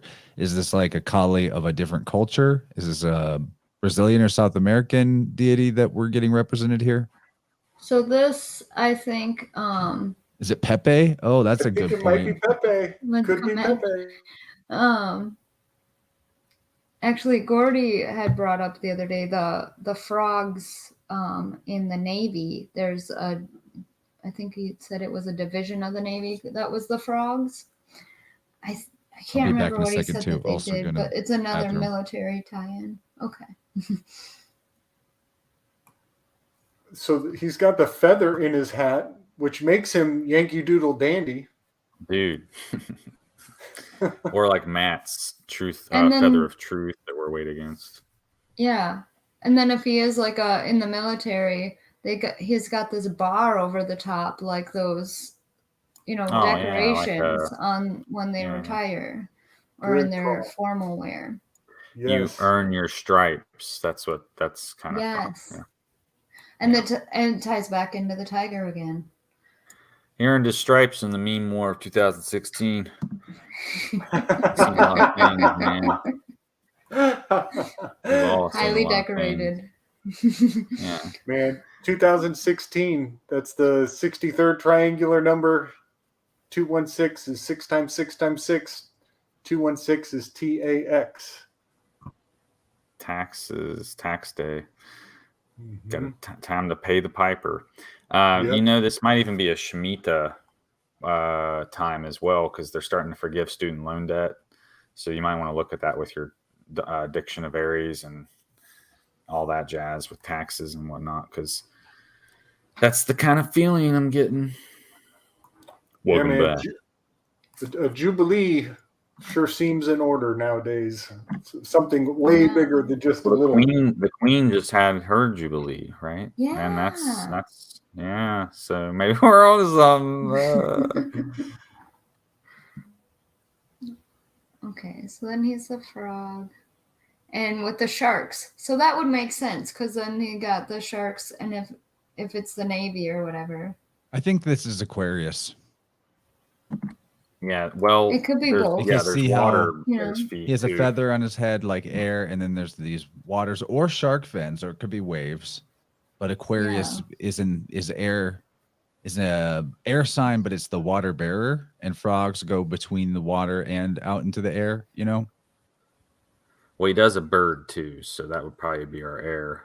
But and now he's a bear. So whatever. Bear has the word air in it. Anyway, nice. Is the bear Owen Benjamin? Watch his gloves. The raccoon is a bear after all, so that is interesting. But he does what? Does a bear, eagle, man, and frog? Is that what he does? Mm-hmm. Yeah. See, watch his gloves. They disappear, so they're gonna take away your bear arms because he doesn't have. Right, so bear arms is gonna disappear. Oh wow! Dude. Nice weave. And then he jumps up and becomes the air element as we're moving into the Aquarian age. Right. An air element. Also, it can be all, both things, and then like all three branches of the military, or Right. Well, he has a fourth, or he has a fifth form though. This is a fifth form. The man. Right. This is unmasked. Oh yeah, true. The mask comes off. And this is while doing the Nataraja. So again, that dance is so symbolic here. Yes. Because I think that's the actual dance he's performing. It's very symbolic. I know it looks like the Brazilian one too, but I'm almost positive it's the Nataraja. Yeah. I did look into kivas, which is where they are dancing. And there's a Sanskrit translation, which brings us back to Kali dancing in the kiva. But in the Pueblo tradition, that's where they would have their big political meetings, and then they would have political like dances, like balls, basically. So a lot to think about there, especially in relation to where that kiva is allegedly, if we're thinking that's Kiev, or it's definitely next to that mosque. So yeah. So we're coming into the light of day now. We're like rising out of the darkness, we're coming into the light. Good point. I never really took that in before, that we really went through the seasons, and it did a little shifty, earthquakey shake there. So what could that represent? The birth pangs, like Right, like you know, the he's finally gestation exiting. period. Yes. Yep. And birth pains are a big deal. yeah, we'll have to keep that little devil head figure thing in mind. That as we go Draco? forward. I think it's supposed to represent that, but it's part of this church weave I got with the rest of it. So I'll get to it when I go through that part. His eyes, as we're coming out into the light of day, the day's eyes have 8 rays. So it's like an 8-8. Interesting. He looks tired. Is that a cock and balls behind the mask?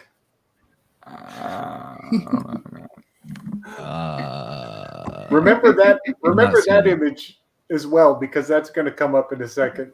Sometimes a disembodied head is just a disembodied head. I've been reading too much Freud.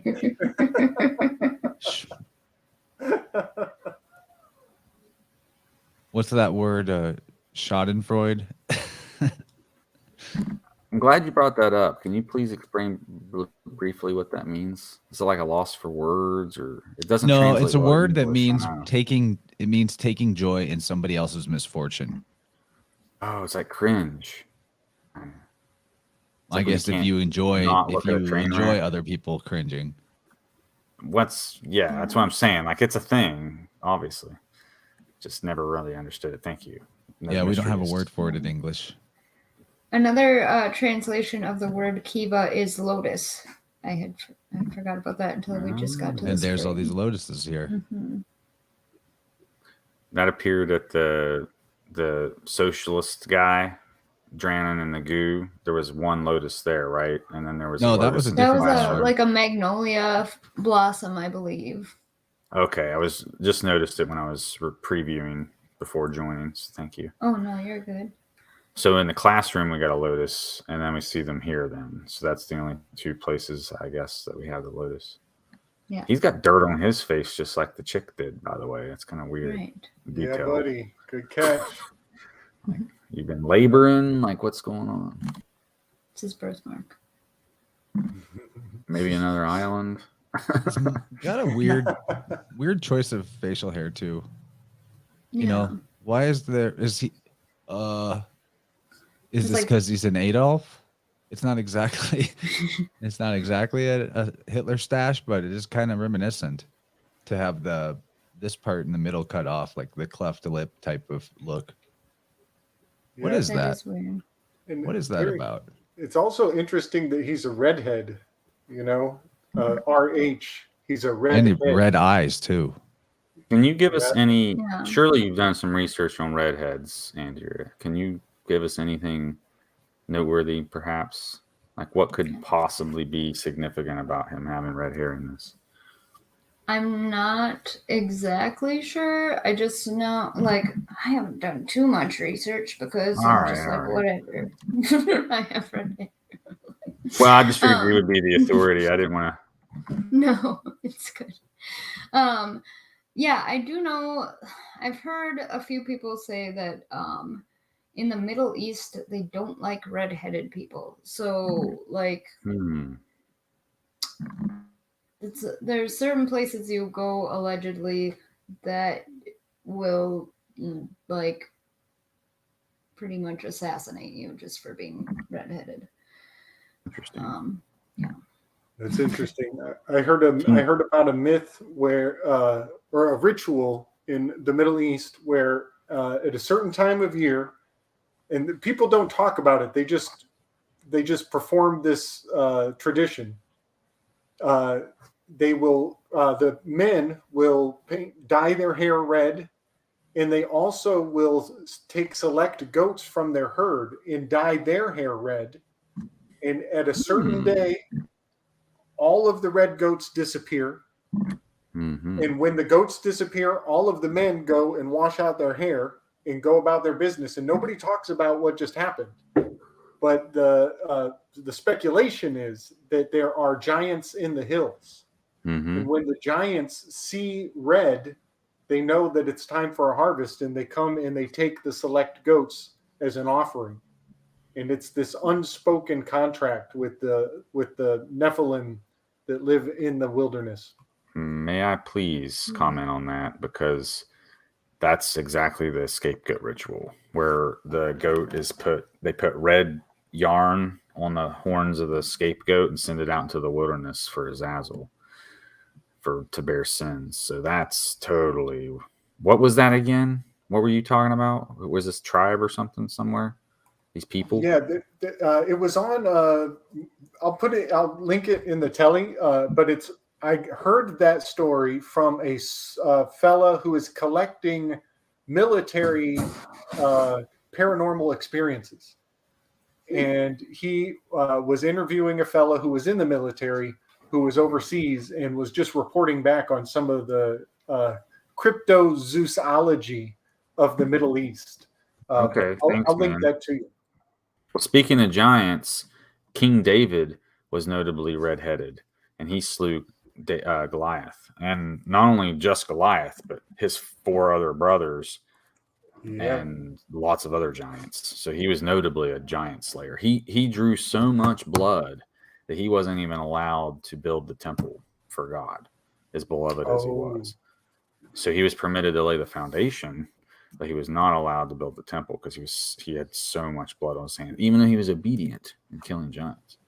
Just wanted to point that out. So this dude here on the screen, if Jesus Christ is the offspring of David, maybe he could also have red hair, right? So I just think that's an interesting correlation. And isn't the temple not allowed to have any iron in the temple? Well, yes, but what... more or less, you're not allowed to have hammers or tools in the temple. You're not allowed to have sand. So you had to work on your stone in the quarry, and then you could bring it in to the temple, but you weren't allowed to use tools in the temple. Now, what's interesting about that to me is that iron, aside from the noise it would be making, probably mess up the acoustics, but it's also known to banish fae, like in Celtic. So I could see why a spirit wouldn't want iron around, because messes up the whole mechanics of what's going on there. Yeah. So iron is element of Mars. Mars is red. All those red-headed iron elements, forbidden, or maybe not forbidden, but reserved for war. Maybe relegated to the purpose of war, and not allowed in the sanctified space.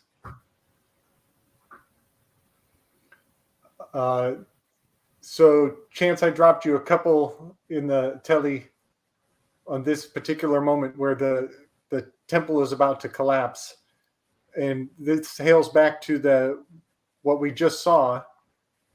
When he came out of the wall, we saw that gargoyle with the horns. In the day's eye, or the day's 8. Yes. Because he had the 8 eyes. We are coming out of Aries and moving into Taurus. We are crossing over the X of the Analema. We're going into April, and that is tax day. That is the day. 4/15 was the day that the Notre Dame tower set fire and collapsed. Okay.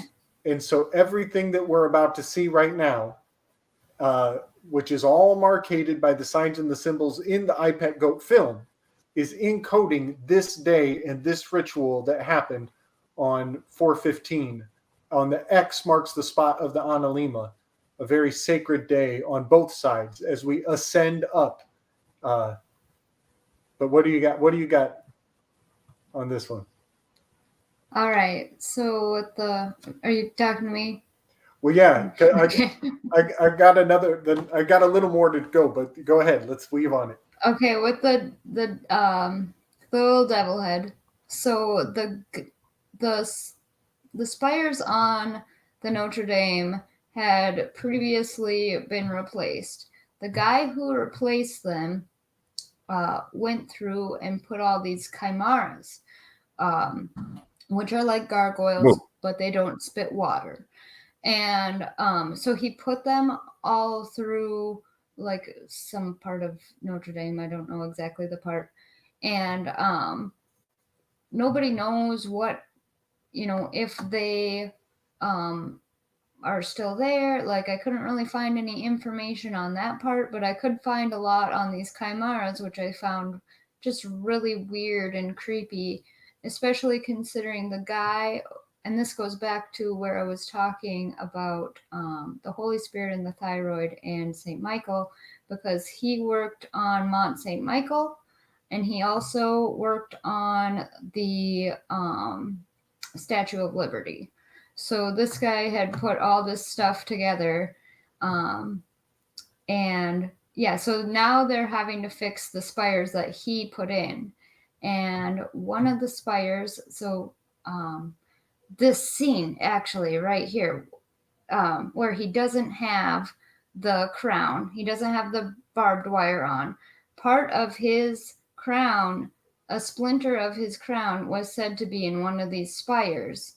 So the fact that the spire is gone and his crown is gone, like, just really tells you a lot about what they're trying to show here.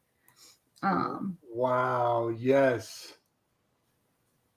That is fascinating. I don't remember who said last time that there's like something with 9 steps of like the belongings or whatever of Jesus Christ. The 9 elements of the suffering of Christ. Yeah. So what if this is telling us that the Notre Dame fire was a heist, that it was a ploy to steal this relic? Oh, what if the relic has something to do with technology, red mercury technology? And that's why Jesus here, the Mercury figure, has red hair. It's telling us about red mercury. Right. Yes. Or they needed that to be out of there so that they could birth their Antichrist, is what I'm thinking with the chimera. And then all of a sudden it looks like it's awake right before everything goes down out here. Or it could be at the same time. We don't really know. Oh like my gosh. If that event is happening at the same time as this event. Because there are 9 bands, right? 1, 2, 3, 4, 5, 6, 7, 8, 9. He's got 9 little bars across his head there. May I make a quick observation here? I see the church in the background is almost like the high priestess card. We got the 2 towers. So that's like Joaquin Boaz. And then in the center would be where you would have your high priestess. And so that's, to me, is a very Ionic symbol here with the vagina looking thing here, where he's birthed out into the water here. The sun birthed from the, so if you consider like this church, like the, body of Christ, I guess you could say, or something of that nature. But anyway, here he destroys the right. I think the whole thing comes down actually, but for the right one to come down immediately after the barbed wire comes off, it's like he wakes up completely, and the first order of business is the destruction of this. So, no mercy on the right hand leaves only severity on the left. So that kind of also shows me that, because he comes back to judge, and it's not as pleasant as people sometimes think. I'm glad you said that about the high priestess too, because when I was kind of just researching Notre Dame in general, the way that the structure is built is on pillars, and then that's what holds up the arcs on the top. Oh, okay. Making it look like that. Is it buttresses? Whale belly. Yes. Oh, whale belly. Yeah, for real. So, I think it could be symbolic of maybe the Vatican itself losing power, falling. That's what I would like. Yeah. Well, that's going to happen, obviously, too. Yeah. Yeah, man. The Pope, he put out an order on 8/23 at the beginning of Vulcanalia. What's that? I said, "Oh man, this is I haven't even been thinking about this. This is a big deal." Yeah, they're in a lot of financial turmoil right now. He put out an order for all of their financial assets must be recalled into the Bank of the Vatican. What? And he put that order out on Vulcanalia on 8/23, the beginning of Vulcanalia. Vulcanalia is like a multi-day festival. But on 8/23, the blacksmith deity. You got it, Vulcan. Okay. And so they are retracting all of their finances into one bank. They're on the retreat, and they put either there's also the read of that they are preparing for something to happen to the other places where money could have been, and they're just guarding their hoard. Bracing like for they're impact. Anticipating riots against the church or something like that, or just like reasonable. Maybe the economic switch over to central bank digital currencies or something like that. They expect it to be chaotic, and they want to guard their assets in some kind of big switch that's coming. I agree. So it's a countdown, and the deadline that is 9/30. September 30th is when it all has to be finished. Well, 9/3, that's the 93. That's the thelemic number. That's the Rosicrucian number. It's a super highly significant bunch of numbers encoded in the information there. So that's about to happen. And Mercury has been in retrograde all through this year. Every retrograde has been an air element to an earth element. So we're retrograding every time from air to earth, which could correspond with going from fiat into ethereal monetary systems. But Chance, can you bring that image back up? Because this was, if you go to the top, we see on the day that Notre Dame collapsed, they actually decapitated the saints first. And they had to, so that they could airlift their bodies off of their mounts around. Dude, no way. That's totally symbolic. They decapitated all of the saints. There's no How way. close was this to the mummy parade? Because I'm not sure about the mummy far parade, off, actually. I think but this they was lifted before that. Right. So they took the earth elements and lifted them into the air. Right. They're also copper or something, right? Because they're green. So that mean they're like probably copper sculptures or brass. Yep. Or something. Supercharged, conductive. Yep. So that happened before the fires took place, as though they knew the fires were about to happen and they had to preserve these relics. But the decapitating of saints, that's the X on the Analema. Yeah, man, like the Whore of Babylon, drinking the blood of saints. Now here's the question: were they made to have the heads removed, or did they really cut them off? I think it's like taking the nut off of a bolt before you remove. So funny. Yeah. All right, whatever, my head man. was I'm like still that. a little bit wary. And now, can you roll down a little, Chance, on this one? Because this was happening at the moment that the fires took place. Michelle Obama was on the Seine River having a book signing for her book that is the name of her book is Becoming, and it's probably because she's fully transitioned. She's now completely a woman. She had her phallus removed. It's all an Osiris ritual. The whole thing was an Osiris ritual, and you can see in her glass is the reflection of the smoke from the Notre Dame fire. She's literally getting drunk on the blood of the saints in the moment that the fire is taking place. I can appreciate that's not that Evil Knievel could easily make that jump. That is not too far. Well, it's like they want us to see this. This is back to she's in the river, dude. Back to the crown.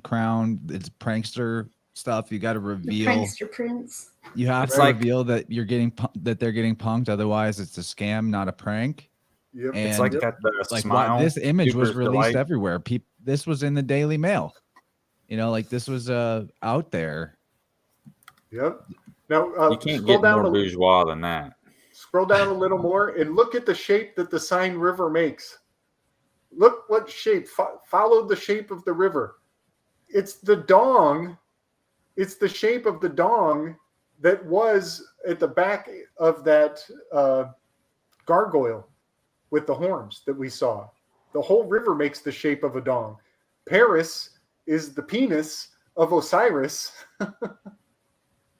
And the whole thing was the Osiris ritual, the Isis ritual, whichever way you want to cut it.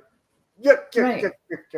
And then if you follow, like, if you're a Cathar follower, where a lot of people, like Howdy Mikowski, a lot of people think that, you know, Jesus actually, all those things actually happened in France. That makes it even more interesting of a theory.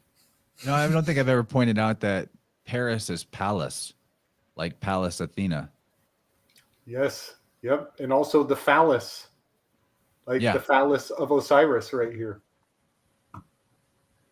And the champagne is even yellow. I mean, come on. Oh, planet piss. Hey, before this fire, remember there was people walking around on the roof and whatnot. So there's actually a nice rabbit hole to go down on this because it was so weird and suspicious how they still don't know. Recorded. The part or the chat's letting us know that the heads of the statues were not really meant to come off. Interesting. That's what I'm saying, my friend. Seeing this guy knows he makes bronze sculptures. We have a little metallurgist or whatever. Hi, Jim. What's up, Jim? Big love, Jim. Sorry, we're going so late. Really cutting into flow state here. Yeah, that's probably our cue, actually. We're basically there. I mean, this is the end, but I'm sure there's some closing thoughts and maybe some things still on the table. I don't want to leave us feeling like we left things unsaid. You guys have been on a roll tonight. We could just finish it and then weave on a few moments because we really are pretty much at the end. I got one thing I want to say about those 9 bands on his forehead and the spires collapsing and how all of the bands end with the triangle and the pyramid at the top of his head. This particular scene is going to play into a project that I'm working on. It's going to take me a long time to complete it, but I just want to put a little pin in our collective history right here, and just say that I'm definitely going to lean in very heavily in decoding what might be the biggest weave I've ever done. And I know I've been talking about it and hinting about it, but I got a project I'm super excited about, and it's going to have a lot to do with these 9 bands on the forehead and the spires collapsing behind him, and also the 9 implements of the suffering of the Christ. It's a huge freaking weave. So I just thought I'd put a note now on the record that there is so much more to say about what we're looking at. Oh, yeah. I just want to say, I just noticed this. So the church itself turns into a backwards Scorpio figure, and then you have the stinger going in to the birth canal again. Nice. So. Right. Well, the scorpion will show up again at the end in the clouds. Mm-hmm. Yeah, buddy. Yep. And then we got this Jed. Look at the Jedi lightsaber on the back of the boat with the Jed pillar. That's a trip and a half, right? Oh, that does look like a light. I wondered what you meant by that, but I realized now it's just a lightsaber that isn't turned on. Yep. It's a funerary light because it's that boat of death, you know. Yeah, it's like a torch. Mm-hmm. Beacon. And there are like meteors shooting out of the sun. Well, there's your Scorpio in the clouds. It's clearly a scorpion. I'm pretty positive, I guess. Yeah, buddy. But you got your 3 pyramids there in the background, and then they get destroyed. There's some, very subtle lightning hitting them. So what I see that. Go ahead. Oh, go ahead. No, you can go ahead. Oh, it's not lightning hitting them. It's one of the meteors. I got it. Well, I kind of see it as if this is related to Orion and the son of Orion. then the belt, he is truth and the light. So here we got the belt of Orion being dissolved. That's almost like the father energy taking his belt off. Like, what's going to come next? And you ain't going to like it. So I kind of saw it that way too. Or are they letting us know that there's going to be... I've wondered if there would be some kind of a false flag meteor shower at some point. Or like, you know, Armageddon movie scenario that is artificially done. So yeah, if you go back to all the way to the beginning. I don't think they could destroy the pyramids with technology that currently exists on Earth, though, that easily. But yeah, with your same kind of a thing, if you go back to the beginning of where it went to the hands, and that tells us, to me, that tells us exactly, like they're trying to kill the sun. And that's why I had shared something in the Telegram here about the artificial sun, so that they can put in that. The Antichrist would literally be an artificial physical sun. Yes, and they have the fake moon too. But what day did you say was the storm on the Capitol? The super scary Capitol riot? Yes. So that article that I shared where they turned the sun, their fake sun up, which I don't even understand how you would do this, but like, how would you have a fake sun? I think that was also the same day, like January 6th, was it? Yeah, it's the same day that Cicada 331 releases their puzzles, which of course Q came from that too. So. Oh, you're so right. Yeah. Check out this article. China's $1 trillion artificial sun fusion reactor just got 5 times hotter than the sun on January 6th. It wasn't the same January 6th. Wow. It's 2022, but still, there's a January 6th. Nice catch, Andy. Yeah. And it uses... It's more than 17 minutes. That's Q as well. Sorry. And it's a loop of plasma. Loop is a loup is a wolf. Right. So I wonder if like Chernobyl, that's where they think they're going to like launch it from, or there was something going on with this in Chernobyl because it's a fusion reactor. That's just cheeky too. They call it the East. Like the sun rising in the East. Wow. Oh, yeah. So they could have ran that for 16 minutes or 18 minutes or whatever, but they did 17. And that's Q. That is just man. And on January 6th. That doesn't seem like a coincidence. I mean, You know what I mean? That's a lot of money and everything wrapped up in all that. Oh, it's a 1/6. It's a tower. 1/6 is the tower card. I forgot about all that. 1/6 is tower card. Yes. It is 216 million degrees Fahrenheit, by the way. Oh, geez. So, In God We Trust is an anagram for Tower G in dust. Gabriel. Yeah. They say that it ran 216 million Fahrenheit. Come on now. 6 times 6 times 6, TAX. 216. And then, of course, they say the Saturn. regular sun is 27 million, which is, that is the Christ or the Jesus encoded in septenary or Mercury or all kinds of other words, 27. And Obama was born on the 216th day. There's so much in there, man. Good God. Good Lord. So, come on. Gravy. Wow. Good gravy. Good gravy. Neo's apartment number was 101. It was on for 101 seconds at 216 degrees Fahrenheit. 101 is also Saturn and its rings. So symbolic, numerical symbology there. So much going on here, guys. Oh, wait. 1,056 seconds chance. I'm pretty sure that's an element of the Benjamin Franklin's magical square. 1056. Yeah, it is.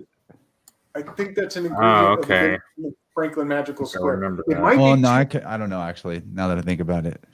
I think it's 1056. I'll have to look it up again and get back to you guys on that. It's either 1056 or it's 2056. I think it's 1056. That's Benjamin Franklin's magical square. I feel like that would make sense because if you break it up into the 10 part and the 56 part, it's 10 then 11. I don't know why. I think you might be mistaking that the magical square is 256, and that it might be 2056 instead of 156. Yeah, it might be wrong. So anyway, one more weave on the last couple seconds. I kind of just cut Andy off though. No, you're good. I was done. Okay, cool. One more weave on the very end of the iPet Goat film is we have these concentric rings around the sun. It emanates 5 times. If you watch, it's a very slow progression of 5 emanating rings. And that is encoding, I believe, the Venus. As Venus goes through its 8-year cycle, it makes 8 loops. 8 loop-de-loops, or I'm sorry, it makes 5 loop-de-loops over 8-year period. And so we do have a morning star encoded as he goes towards the sun with the 5 rings emanating from the sun there. Then we have hearts again in the clouds. So yep. And if anybody missed it, one thing we talked about in the very beginning was how Ophiuchus's heel is standing on the tail of the scorpion. And Ophiuchus is a very transcendent constellation. It's the day that JFK was assassinated. It definitely encodes the Christ. It's called the 13th sign, which is a bit of a misnomer, but it also encodes the 13. It's a lunar cycle. It's the 13th month. It's the missing month of the year, kind of hailing back to the pagan, observance of the natural processes of the system we're in. We also relate that to the 12 labors of Hercules. So if you see each zodiacal sign as a labor that we go through, then you overcome that. You become the Ophiuchus, as it were, because the Ouroboros is the zodiac. So if you break the zodiac, you then become the Ophiuchus. Because you see when he's holding it, it's not eating its tail. He's broken it and defeated it, and it's now dead in his arms. So it's very Thor and Jormungandr like as well. Chance, can you play the audio of the last second of the iPet Goat? There's a super. Can put that in. Hold on. That little noise at the end. The little noise at the end. You got it. That's like the cherry on top. It is. It's so subtle. It's right when they go to the credits. You'll see.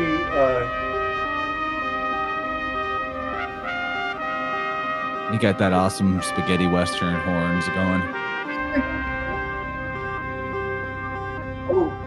I'm thinking that might also, the pyramids collapsing, that might encode the destruction of the 3rd temple. 1 temple, 2 temple, 3 temple. That's why there were 3 Shirley temples on the Beatles album cover. Okay, listen.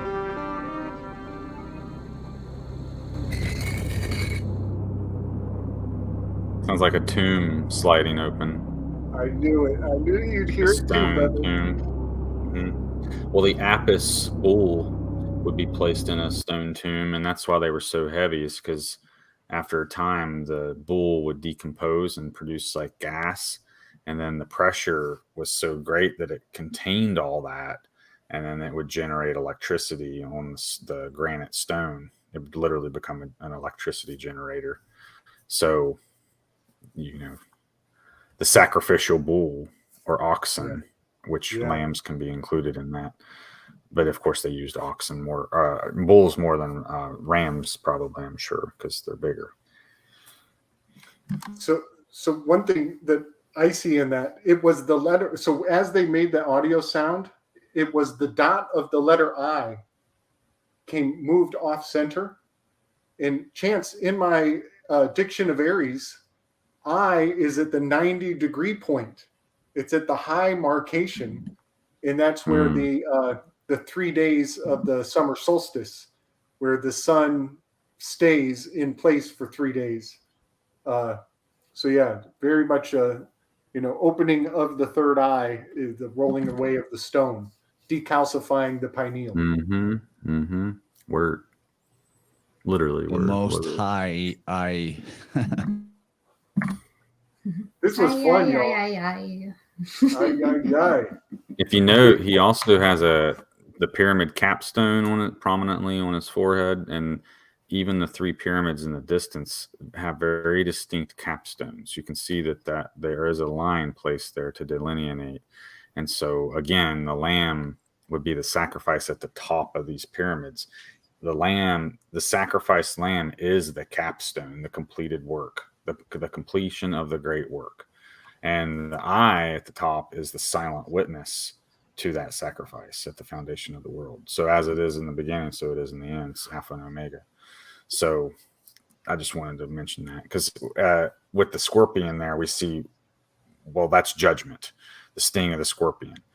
With the wages of sin or death, right? So you see Virgo standing there with a sword and scales. Well, you could change the sword out with a scorpion or a snake or whatever. So when you see the depiction of the character holding like the snake in their left hand, that's the authority to dispense death, the death decree. So you can see the scorpion vibes there.